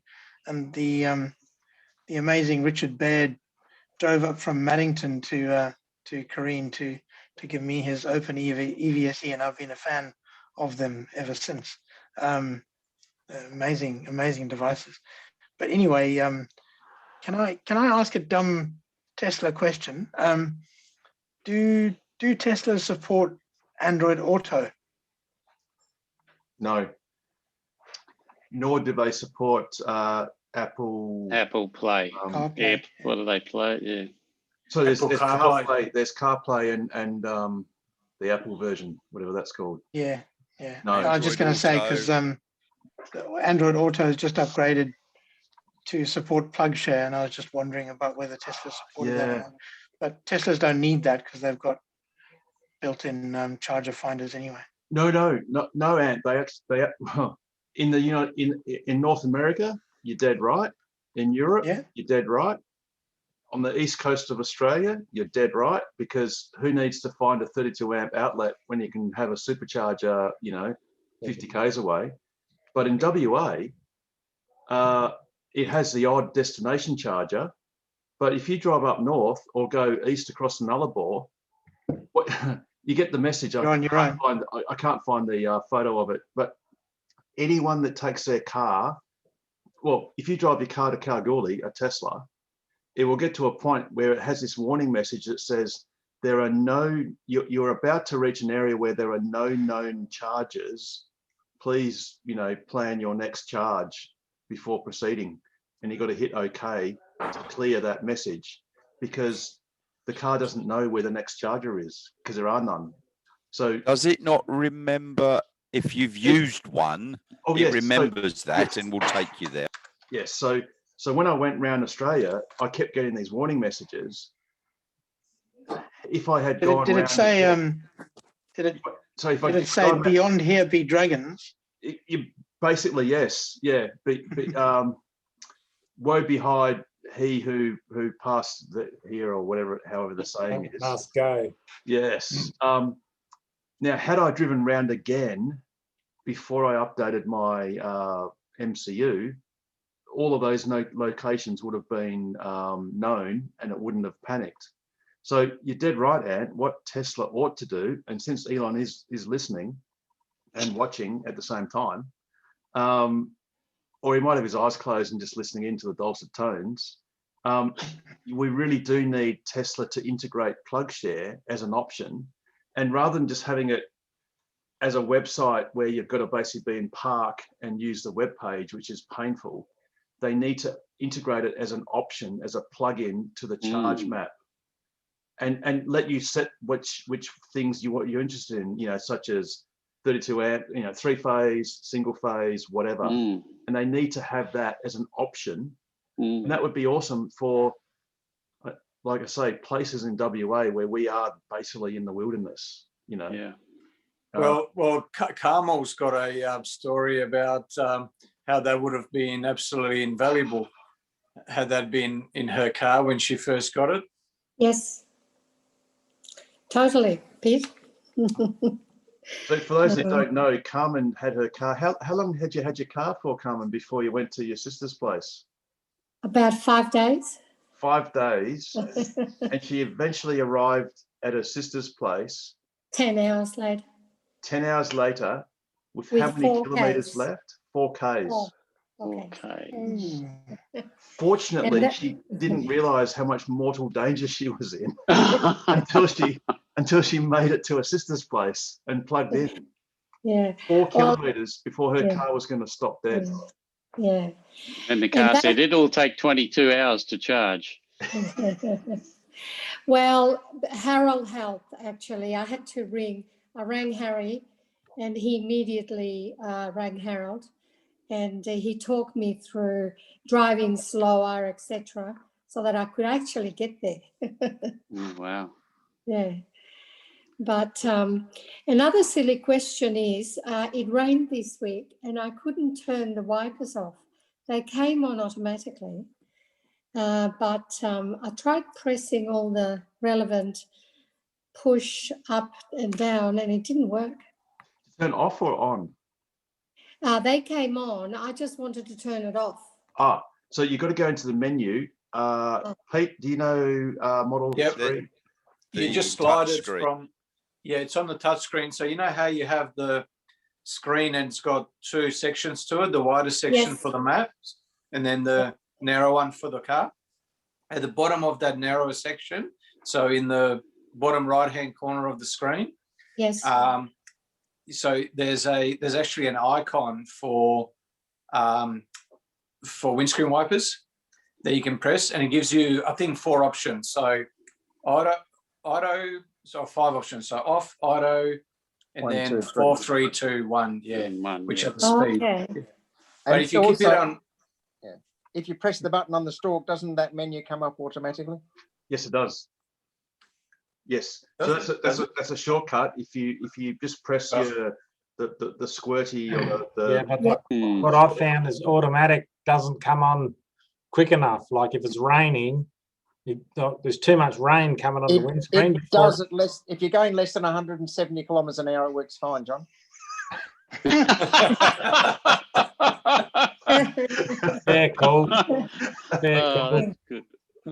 It did come on okay, but I couldn't slow it down or turn it off. But would it work if you don't stop the car? Can you do it while you're driving? Yes. Yeah. So you can turn it off. You can turn the auto to off. Yes. So you would have been on auto, and you could turn it to off. Yes. and then you could just press the button on the stalk just to do a one wipe Yeah. when you Yes. wanted it to, or you can Yes. put it on intermittent. So you could put it on Yes. number 1, and that would be on. It's not a very long intermittent. It's about one every second, one time a Yes. second. Oh, good. Okay. I'll practice with the next lot of rain. Yes, which hopefully we won't get for a while. But No, it's been good. It's been very yeah, good, especially for absolutely. the fires. Yes. The fires, the gardens, and I believe that it also helps the dust on the solar panels. Yes. It washes them, yeah. Well, I've been told that it will charge faster if it's not dusty. It will make a very small difference. Very small. But it will make a difference. Yes. But unless you're next to a a development where there's a lot of sand that's being thrown up, or if it hasn't rained for 4 months or something, So there was a University of Southern California study done into whether it was feasible or economically viable to wash solar panels, and they found that the rate, if your panels are on a 10, 20, 30 degree tilt, so every manufacturer claims that the glass that they've got, slippery glass that doesn't allow dust to settle on it, but it's just marketing fluff. It's every panel gets dusty, and bird droppings just stick to anything. But apart from bird droppings, a good rain on a tilted panel should pretty much wash everything off. But it doesn't make a huge difference. And the guys that promote washing panels, or the guys that specialize in washing panels, will tell you that it makes a big difference. But So no, it was just it wasn't anyone that had a hidden agenda, but my panels are pretty much a flat roof. It's only got a 15% pitch. That should be good enough. Yeah. Okay. Yeah. But it's rain, and I do have very large tree and a lot of birds. So there is some evidence everywhere else of them. So you're going to cut the tree down and shoot the birds. No. Put up a wind turbine. That'll kill the birds. Yes. No, they're good. I like them. But I haven't seen Infinity, Pete, or Synergy. What's that, sorry? I haven't seen the boys from South Perth, the Infinity guys. Infinite Energy. Yep. Yes, Infinite Energy. So I will give them a call. You've just reminded me, really. They said they were very busy immediately after Christmas, but it's now February. They were going to come and install that smart meter. Very good. Yeah. I'll give them a call. I think he said, I think he spoke to Rowan last time. So, yes, I did. Yeah, give him a call. Yeah. He's probably forgotten. He's a busy man. Yes, I have noticed that. I got my little cars from China, and they were cheaper than the cars from eBay, but they came without batteries and without a box. Oh, mine came like that too, and I paid twice as much as you did. So. Oh no! Well, the one from eBay had batteries in it, and with this one, I don't know what battery it takes. I've put L44 because they fit it, but it's doing the sound of the car opening, but it's not doing the lights. So I don't know if I've put the right ones in. I'll take it down to one of the boys at the battery place. Well, see, my one is a lot better than yours. Not only does it do the lights and the doors opening, but it makes the sound of an internal combustion engine as well. Yes, it does. It's Model X. Vroom, vroom. Actually, the cars, they don't have a screen. They've got a left-hand drive. Oh. They've given you the wrong one. You should send it back and just say, well, you know, these are illegal over here. Yeah, they have all the other bits, and the boot opens and the engine side of it and the doors. So they're pretty cute. But I did see a little bit of a difference. So I've told them about it. So I've got a question, just talking on batteries. I've got 69 18650 batteries that have done about 4 cycles. They're out of a battery that I had on my wife's bike, and anyway, another story. So they're virtually new, and I put them on Gumtree, and some guy in Queensland wants to buy them. Can I post them legally? Good question. That's got a big blank. The only issue with batteries is on aeroplanes. Yeah. So if you post them in a box, they will just go by truck. So there's no issue. Okay, cool. Great. Okay, thanks. So it's the only issue occurs, safety issue is if they're in an aeroplane. All right, cool. So Great, yeah. thank you. I hadn't thought of that. Yeah. And you're aware of the value of them. They're like new ones are going for I think $10 each. Yeah, you get what you can get. You get what you can get. Let's face it. Yeah, true. That's right. You've got to make the market.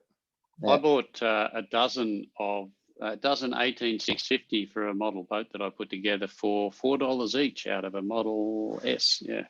Yeah.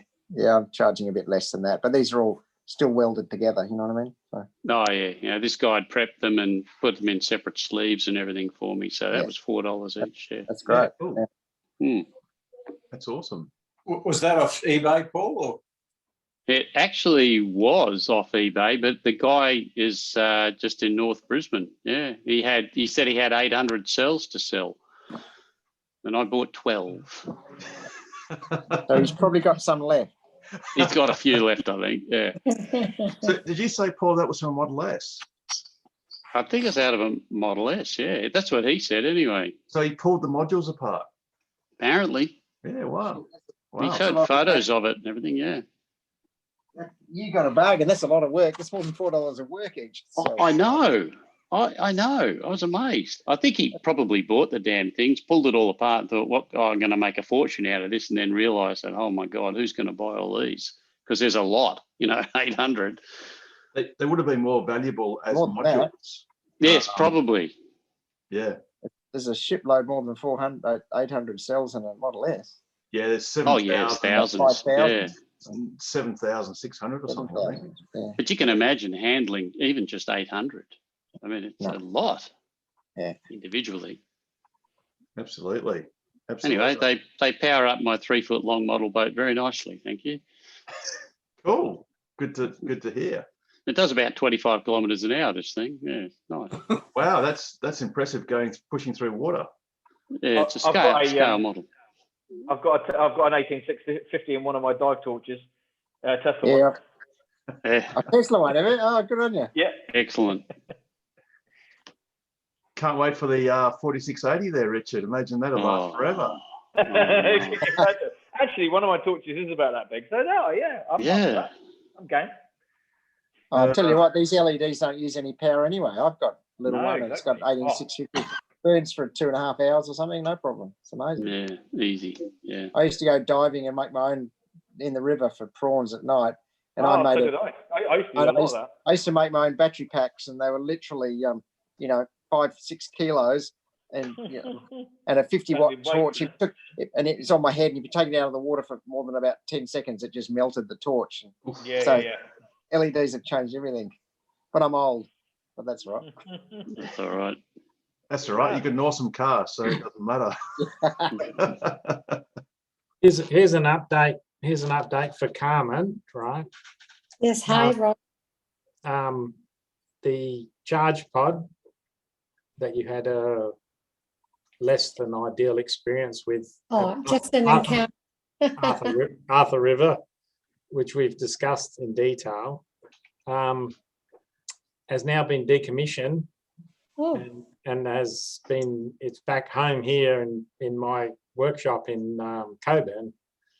So mainly because there's a public charger at Kojana, Yes, I've heard about that. Yeah, which is There's- 30 k's down the road, and it's all up and running, and it's all good. So yeah, that's right. So actually, Arthur River's off the map now. Yeah, it was just there in the centre there at the crossroads. Yeah.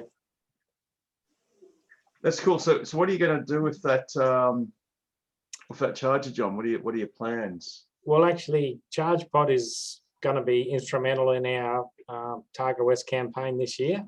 Yep. So it's going to be trailer mounted and be servicing the race car, right? But it'll be sitting in my yard in between times. And if anyone wants to call by and get a charge or learn how, get some instruction on how it works, then it's all good. Well, a lot of people did use it, I've heard since. So that's good. Oh yes, yeah. Many of us have used it over. Well, John, that's been there for. Well, it's nearly a couple of years, nearly.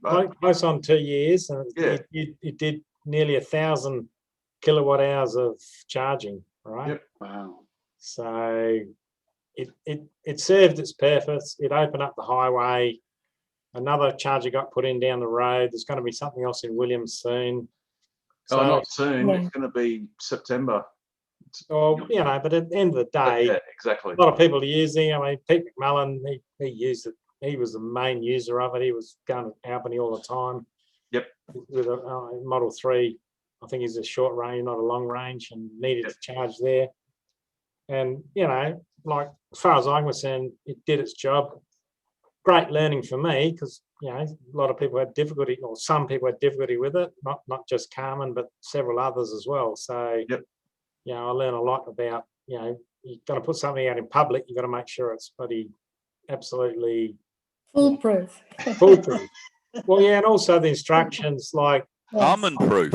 Like for us guys, something is just like should be obvious, but actually to the general public, it's not obvious, right? So it's a classic thing, John. Like because you built it, you already knew how to use it. So when you said the words, flick the switch on the back of the unit, you knew what that meant. Yeah, I'm too close. I'm too close to it. Yeah. Yeah, but like even Ken said he had the same issue where he walked all the way to the back of the generator to have a look, and then he thought, well, that doesn't look right, and then he came more forward, and then he found it. But that was easy to do when you're more relaxed and you don't really have to use it, and you know it's okay. But it's a classic example of when you're too close to it. The people that write manuals shouldn't be the ones that design the product. Absolutely. It should be someone new that then taught how to do it. Yes. And then they write that down. It happens with ovens and dishwashers and dryers and washing machines. And you think, oh, what the hell? Who wrote this? And then when you work it out, you think it's really simple. They should have said blah, blah. For people like me, because it's the first time we've come across that. If you used a sewing machine, I could, and you didn't know how to use it first time. It's a bit complicated, but it's simple once you know how to use it. Sure. And it's the same thing. It's just practice and knowing the language, I suppose, that you use and what you're looking for. Because I didn't know what I was looking for, and it just looked like a big beast to me. So, well, I think the learning for me is don't put it out 200 kilometres away from Perth to try it out. Yes. Try it out at home. Put the instructions there, and invite some people to come and use it, and say nothing. Just read the instructions and try and work it. And then all of a sudden, I don't get it. I don't know what it means. Then well then, what do we need to do? Make it clear, right? Yes. So, well, that's why they have trials and stuff. But anyway, No drama in the end. No. It all worked out, John. It all worked out, but it wasn't. It was. I- It was. But it was a great look. It was really good because I think even Harry might have learnt something Yes. that, you know, and Harry is basically Tesla, so Yes. it's from Tesla. Yes. So I think even Tesla probably learnt Yes. something, at least in Perth, Yes. which is all these new owners are just, well, because people buy a car because they presume it's the same sort of car as they've always had because I did. four wheels. I wasn't worried. I just took off. Exactly. So I think You made it with 4 kilometres to spare. There's no problems. So when is it going to be the stage? Who's going to prophesy when I can buy an electric car and I can drive halfway to Albany? Oh, there's a charging station. Plug it in, put my credit card in, and done. I don't need any charge cards. I don't have to join any who's. I just want to pay for $25 worth of electricity and go. You know, like you do with petrol. Oh, so you mean so when you cure cancer and bring world peace, and right after that. Just after that. Why is it so bloody complicated? All they want to do is get my $25 and I want to leave. Why is it? Yeah, why do you have to have cards and all this sort of crap? And No, half but- them. I couldn't agree any more with you, Richard. Yeah. Yeah, But and I think Kojuna- they're legislating in one European country that it's got to have a credit card, so you can just tap and go. Yeah. Mm. But in Kojuna, I charged it free of charge, and also in Eden, where is the one near Eton. Bunbury, Eton. Yeah. And but that's the only one the app said to go to. So I went a long way out of my way of Albany Highway to go to Eton. So that was a bigger of an issue. But they were very simple. And the Kojuna Trade Centre, that was pretty easy because it looked like the one at home. So I knew what to do with that. So that was simple. And the visitor centre at Albany, I went every day and just charged it there. That was no problem. Yep. I think Nigel's right. I think in the EU, they are pressing to have universal credit card or pay wave acceptance. Yes. Because it is quite ridiculous that you need to have a specific app. I mean, you know, you can go to a parking meter. Yes. And you can pay with your credit card casually. And they are tiny transactions. They're like $4 or $5 for parking. Yep. And when you do EV charging, you know, the transactions are often $10, $20. Yes, so it's better. It should work. Well, Tritium do have, in America, they do have the Ingenico standard credit card acceptor. That'll just take casual payments without any app whatsoever. But for reasons best known to Tritium and others, that's not available in Australia yet. But let's hope that the WA state government is wise enough to specify that their new electric highway has credit card acceptors, that it'll accept any PayWave card. Well, certainly I told RAC that they've got to have this, the charging mechanism should be the same plug, and it should be just a normal credit card. And I don't even use a credit card for parking machines. I use my wallet, Apple Wallet. Yes. Yeah, same thing. Yes. Yeah. So then you've always got it. Yeah. And with the state government, I have suggested to them many times that they buy Australian chargers and get them installed with the credit card reader, which they didn't know about, or the few people that I've spoken to who are currently members, and they probably will be after March the 13th. So they were interested.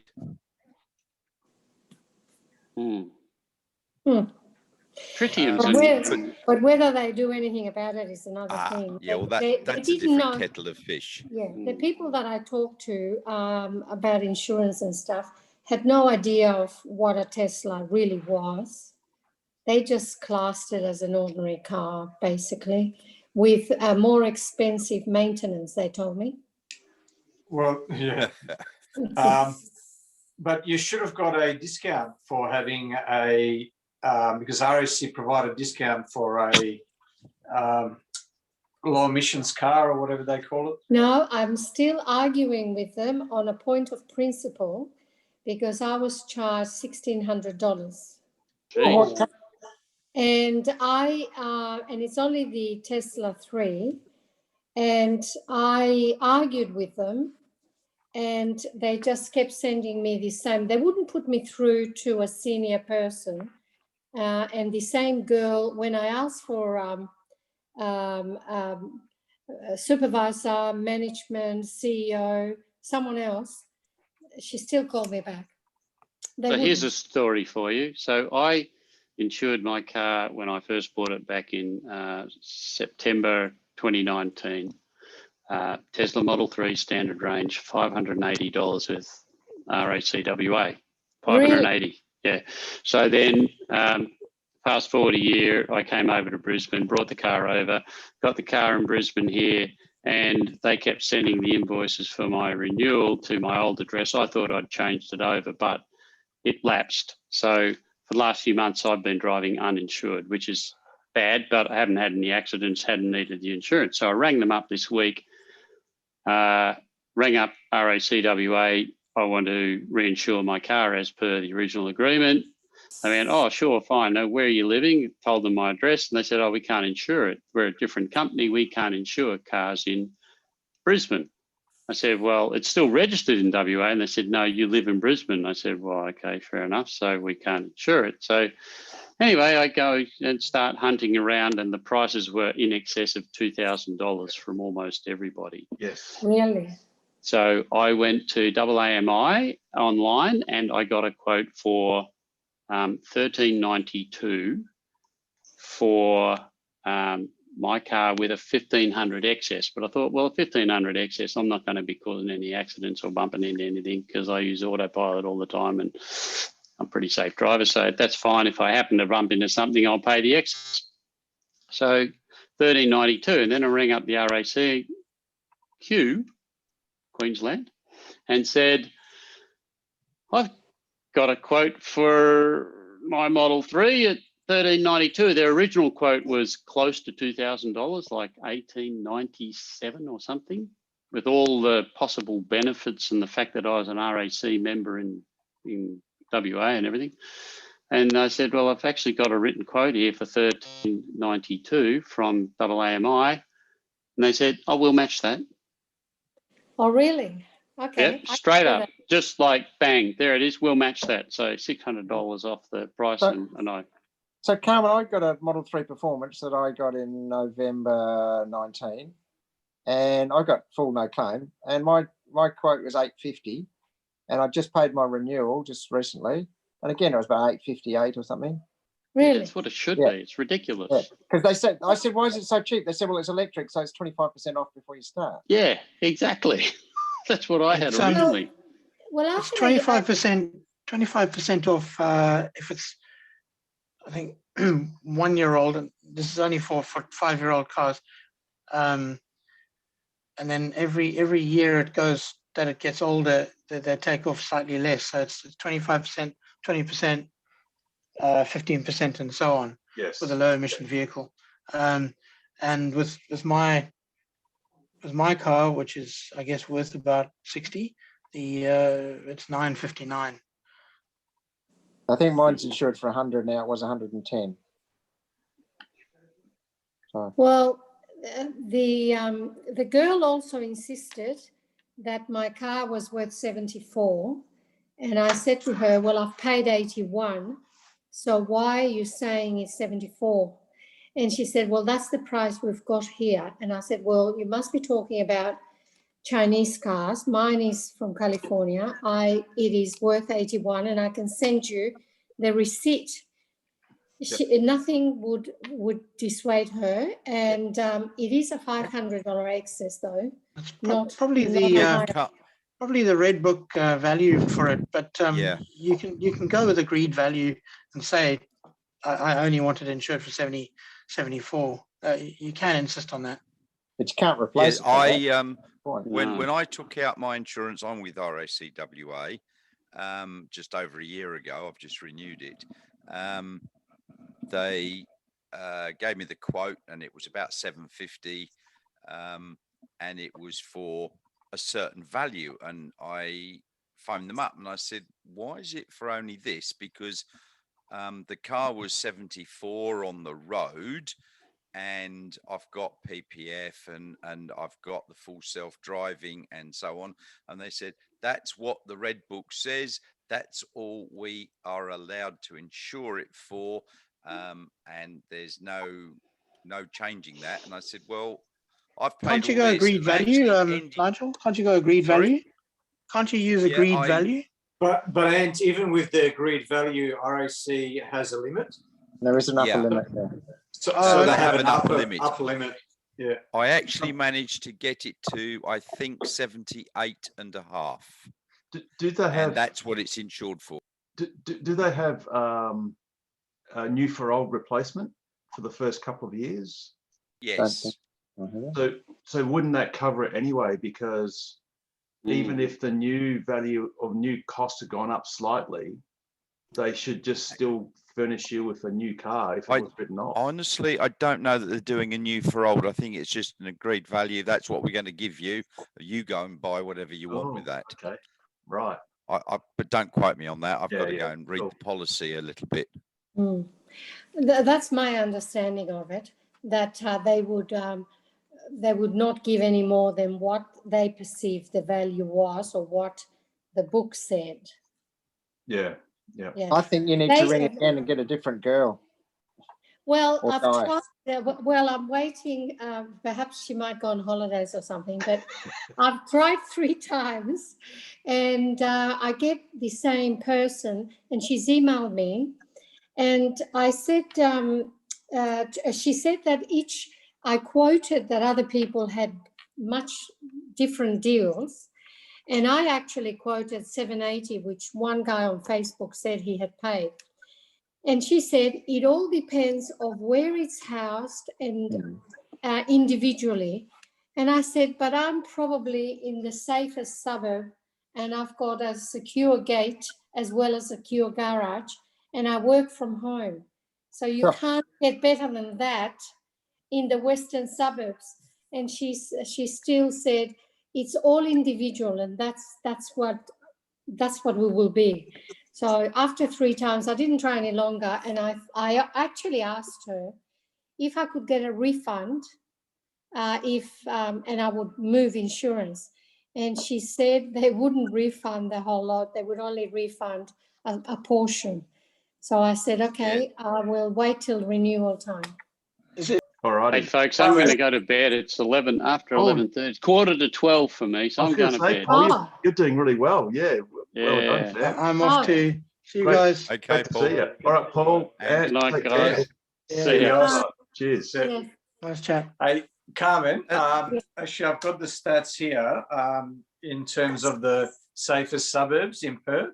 Okay. This is 2018 figures. So the safest suburb in Perth was actually Iluka. And the chances, so there was 1.33 reported incidents per 100 residents in Iluka in 2018. Yeah. And the worst suburb was Northbridge, surprise, surprise. And guess how many reported incidents per 100 residents in Northbridge? 20. 25. I bet you no one will guess. More. 78. More. 110. More. Really? How much? 200. More. Bullshit. Oh, Seriously. No, you're not. 300. 257.38 reported incidents per 100 residents in Northbridge. I think Kwinana Town Centre was the second at 211.65. So do you have this might have the same issue that the Vatican City has, because it's only about 17 residents. So but the number of crimes per resident is like 10,000 a year. That's the only way you can explain it. is because of all the people that come into Northbridge, obviously. Wow. But what it means is that, you know, if there are people that are committing crimes, they don't commit them in their own suburb, they go to Northbridge to commit. So what does it say for the postcode 6009? No, all I've got is the top 10 and the bottom 10. Oh, okay. Okay, Because is one there of the suburb starting problems- with M that's in that top 10? Yeah. And the problem is the university doesn't help either, because the closer to the university you live, the worse it is. How about you pick at random? Say maybe, I don't know, like there's Netherlands, maybe Mosman Park, maybe. Try that, Pete. Is that in the list? So I'll give you the top 10. It's Iluka, Mahogany Creek, Hovia, Stoneville, Parkerville, Tapping, Burns Beach, Connolly, Rollystone, or Darch. So you're either northern suburbs along the beach, or you're in the hills, basically. Those are the safest, top 10 safest suburbs. And I won't read out the bottom 10. What's the worst suburbs? So like I said, Northbridge is the worst. Kwinana is second in line. Next to Joe and Seb. Yeah, Burswood, Midland, Fremantle, Richard. Oh, I'm at South Fremantle. So Fremantle 47.58. That's that's all on the Cappuccino Strip. What else, Pete? Coburn Central, Midvale, Haynes. Oh shit, that's fake news. That's not right. Fake news. Like that map, map of the satellites. It's all bullshit. You guys are bullshit. I didn't say Coburn, I said Coburn. Coburn Central's not on there. That's one of the safest places in the whole city. Coburn Central, 46.43 incidents per 100 residents. Well, there's a lot of truckies around there. O'Connor. Cool. But yeah, it is a bit outrageous that the RAC is seemingly quite inconsistent. I think this particular person took it very personally. I mean, when I've booked a flight and on points or going through Qantas online, if I you sometimes get a person that just isn't very flexible. And I've said, oh, look, I've got to check with someone else. I'll call you back. And I get another person and you get through whatever you want straight away. So I've done that quite a few times. But this person had a personal vendetta about this, and there's no way she would budge. And she sent it to me on email as well. So I'll eventually get it. I just have to try a different tack. You just need more evidence of exactly the same type of car being insured for much less. Yeah. And say, well, I had one of the guys said it was. He said he paid $798 for the same car. We were chatting on Facebook. So to interrupt. Hey, John, how's this for service?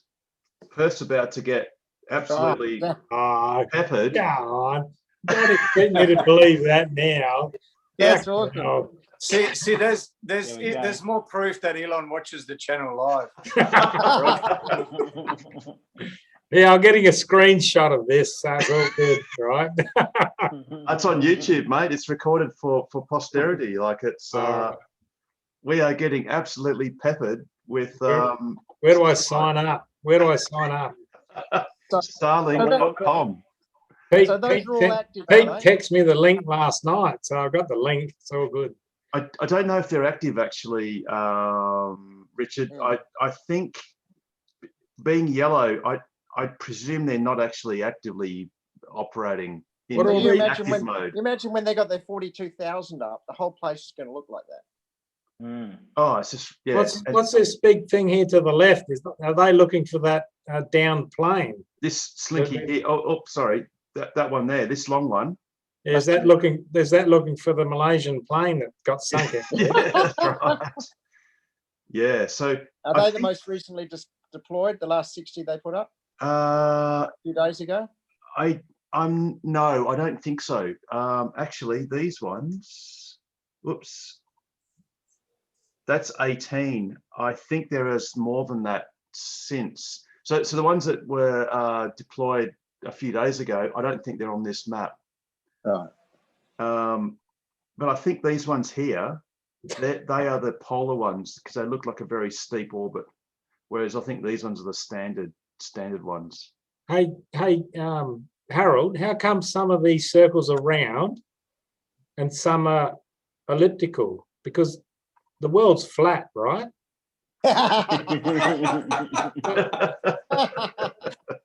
So what's going on? Can you explain it? No. I think they're actually all circles. I think it might just be a optical illusion. Oh, no, sorry. On the left and on the right, they look elliptical because I get it. He got you there, Harold. You got me. Yeah, you got me. You got me, John.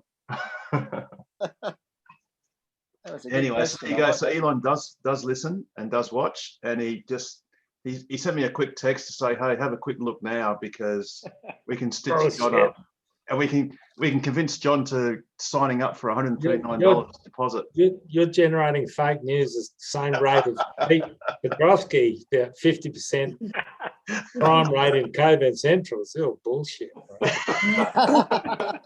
Actually, we're trying to pump the Tesla price. Well, Tesla because it's owned by Elon. It's also, who also owns SpaceX, but it's not working. Well, I did tweet Elon and say that we needed extra chargers and that he was invited to WA anytime he wants to come.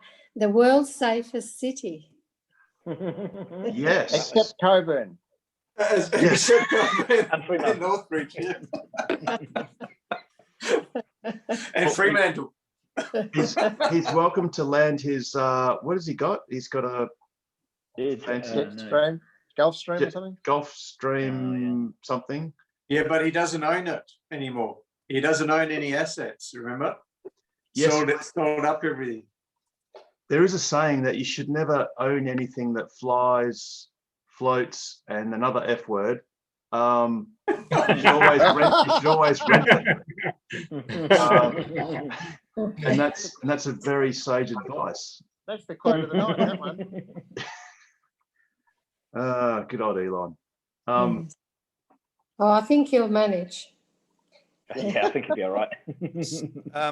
If I could just put out a thing there. Yes. With the chargers, I'm finding quite a few now are just not working. Like the one we've got at Baldivis is now defunct, and I'm still waiting for them to do something. The one at Coburn, the UWA, there's the two there on opposite sides. One does not work at all, and it hasn't for ages. Coburn's working. No, that's by the station, but the two free ones for UWA in the shopping centre. Probably been vandalised. Doesn't look like it. It's hasn't worked for ages, and I did email them, but I don't know what happened about that. You're right, Nigel. In fact, John's even observed why.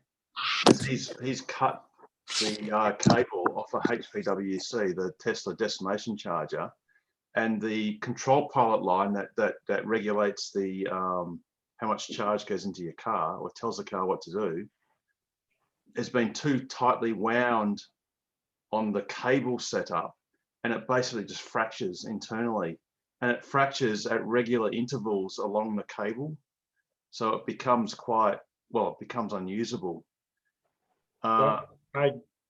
Those two are plug-in ones. They're Type 2 plug-in. Oh, sorry, Nigel. Oh, yeah. No, well, the one at Baldivis is a Tesla. Yep. Destination charger, and I've spoken to the management office there on several occasions, and I've told them about the cable. It might just need a new cable if they can't get a new charger unit there. and the manager there says, I've contacted head office. It's up to them. That's Stockland, isn't is it? there some way that we can, put pressure on these people? Because you got the one at Riverton's not working. Baldivis isn't working. Their Tesla chargers. They've been around for some time. Yeah, it's hard to read, but it basically says that the one on the right isn't working and they're aware of it. But you're right, nothing's happened in about 6 weeks at Riverton. Yeah, well, the one in Baldivis started failing before Christmas. Well, look, there's now. Damon. How fortunate is this? Big shout out to Damon, who is watching this in half-hour gaps. And just a quick straw poll. I reckon that looks like burnt orange to me. What do you guys reckon? You're a cool man. It's more watermelon than burnt orange. If you have to, It's what? if you have to have a fruit reference. Yeah, it's watermelon. I agree with Pete. Well, it says dragon. Yes, it does. So Dragon Damon, the consensus is that your car is watermelon red. I reckon it looks brilliant. It does. I'm not getting onto this. Yeah. No. Well, look, it's watermelon. That is. I look. It's not burnt orange. The lighting must have been maybe there was like low cloud or something. Yeah, I got to concede it's watermelon. It definitely is. But it looks different depending on how much dust there is on the paintwork. So right. Yeah, if there's a lot of dust, it's got that matte, almost a matte look to it. Yep. And that car that's next to him charging, is that a Tesla Leaf? Yes. Yes. That's one of the cars that are being slightly naughty. Slightly naughty. And they still work all right. It does, unfortunately. Oh, there you go. Even though, if we have a little look, that sign says Tesla vehicle charging only. But Oh never yeah, mind. like the Porsche one. Hey, I want to show you something that's very interesting. I disconnected all the power today because we're getting a renovation done and I'm going to be away and my wife's going to be out. So this is how you disconnect the house and turn off the power wall. So I did all that shit, put it all back on. It's all great. And I just looked at my app and it's the power. It's got the power flow diagram and it says power wall disconnected. Check the circuit breaker to the power wall. So I just went out and did that. And it's all fine. And yet it's got this. So it's powering the house without being connected. Isn't that clever? Can you see that? Right. Now, someone please explain. Oh, no, hang on. The grid just came back. Look at that. Just for a second, but that'll Yes. disappear. There you go, Phil. Oh, now it's So off. my power wall, which is apparently disconnected, is running everything for me, which is very nice. It's very clever. Isn't that Is it a clever? circuit breaker to the power wall? Oh no, hang on. Yeah, that no, doesn't that's make any sense. yeah, because it would So it's actually running the house. I'm drawing nothing from the grid, and yet it says it's disconnected. So I restarted my app on the phone, and it still said it's disconnected. Come on, brains trust, figure it out. Oh, let's draw a big blank. Come on, guys. It's magic. Okay, thank you. That's okay. Yeah, power wall disconnected, it says. There we go. Well, does it mean you've connected directly to your solar panels? Well, the solar you panels check aren't generating anything at the moment. Have you checked the breaker in the gateway? No, I haven't checked that. But why is it saying it's disconnected, but it's actually powering the house? Magic. Because it could It's be like the feed Richard said. Yeah. that's coming in as opposed to going out. Was that what you're going to say, Pete? Yeah, exactly. So the power wall might still be okay. It might just be the gateway that's got a problem. Yeah, I'll go and check it in a minute when I'm done. So anyway, it doesn't worry me. I'll just reset the power wall or something. But it's just interesting. I'll get the brains trust onto it. Like Pete said, do reset the gateway. So make sure you do a hard turn off Of and reset it. what the That'll main probably- switch of the gateway. Yes. Right. Make sure the gateway is dead Yeah. because it's probably the gateway that's having a little conniption. Right. Hey, Just- Richard, Yes, John. where have you gone? No, the other Richard. Richard. Yeah, I'm here. I'm Chapman. opening the gateway. Oh, Where- yeah. I've got my stupid background on. But there's if you open up the cover, I've got. Oh, I can show you mine. I don't live very far from it. I can't work out how to get my per supercharger one done, but there's breakers there. It's like the lawyer with the cat picture. There's a car here. It's much easier if you don't have the background. Yeah. So there's my gateway. Yeah. So those breakers, they look all right. Yeah. So which do you want me to? Sorry? No, all look good. So if I turn the main switcher off, what will happen? The main switch. Lights will go out. Will they? We'll turn that. So that might drop. I don't understand this stuff. But if I turn the power wall off, and then it'll power down in a minute, and turn off the circuit breaker. So this gateway, that main switch in the gateway, guys, what does that do? It's just your comms, Richard. So that won't turn off my house. No, it won't. So that just it's basically the management system for the battery. Right. Okay, so I'll switch that off. So I'll now just reboot it all and see what happens, eh? Yep. Just turn everything off and turn it all on again. Yeah. Yeah. Now I'll have to go back inside and find my phone. Isn't this riveting, guys? This is riveting. We are diagnosing things live on TV. Oh, it's awesome. On the interwebs. Well, working for a solar company for 10 years, I've learned two things. 90% of phone calls to the support department are to do with comms, and 90% of those issues can be resolved by turning the comms off and on. Yes. It's like whenever if you ring up IINet, on there the we go. message, it always says, have you tried to turn your modem off and then back on again? What's a modem? Well, had an argument once with Telstra because I used some of my telecoms gear to diagnose that I had noise on the line. But of course, they treat you like a fool. Have you tried turning it off and on again? Yes. Yeah. Yeah, it's all working for us. Thank you. It's all happy now. It's all happy. Yeah. See? Told you, 90%. Never fails. The solution to everyone's problems is just to ask the right question. And since this is Ask Us Anything, there you go. So if 90% of the solution is to turn off and on again, there's a few politicians that need that. But we don't turn them back on. No. Turn them Yeah, off. that's a good idea.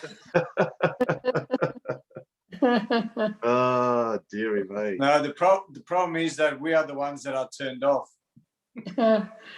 Yes, well, we've got a chance coming up in March, don't we? Mm-hmm. Yes, we do. Which date is it? It's the 13th. Yeah. There you go. There you go. Yeah, and you got a choice between Mark and Mr. Kirkup.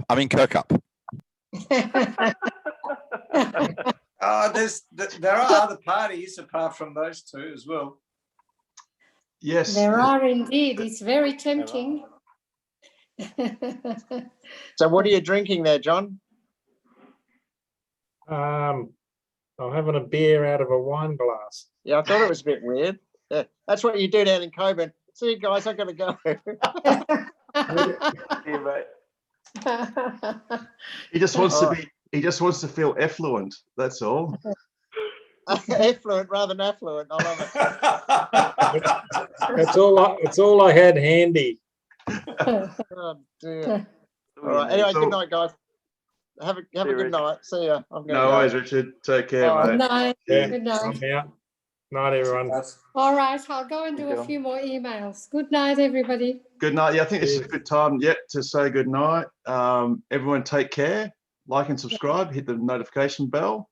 and have a wonderful week. And we'll see you next week. Subscribe to Patreon. I need the money. Oh, yes. Elon, big donation. Thanks. $1 million will do nicely. It's all good. Pete Nolan, Yeah, best in of Bitcoin. luck. Take care, everyone. Not everyone. Catch you next week. Good night. See you guys. All right.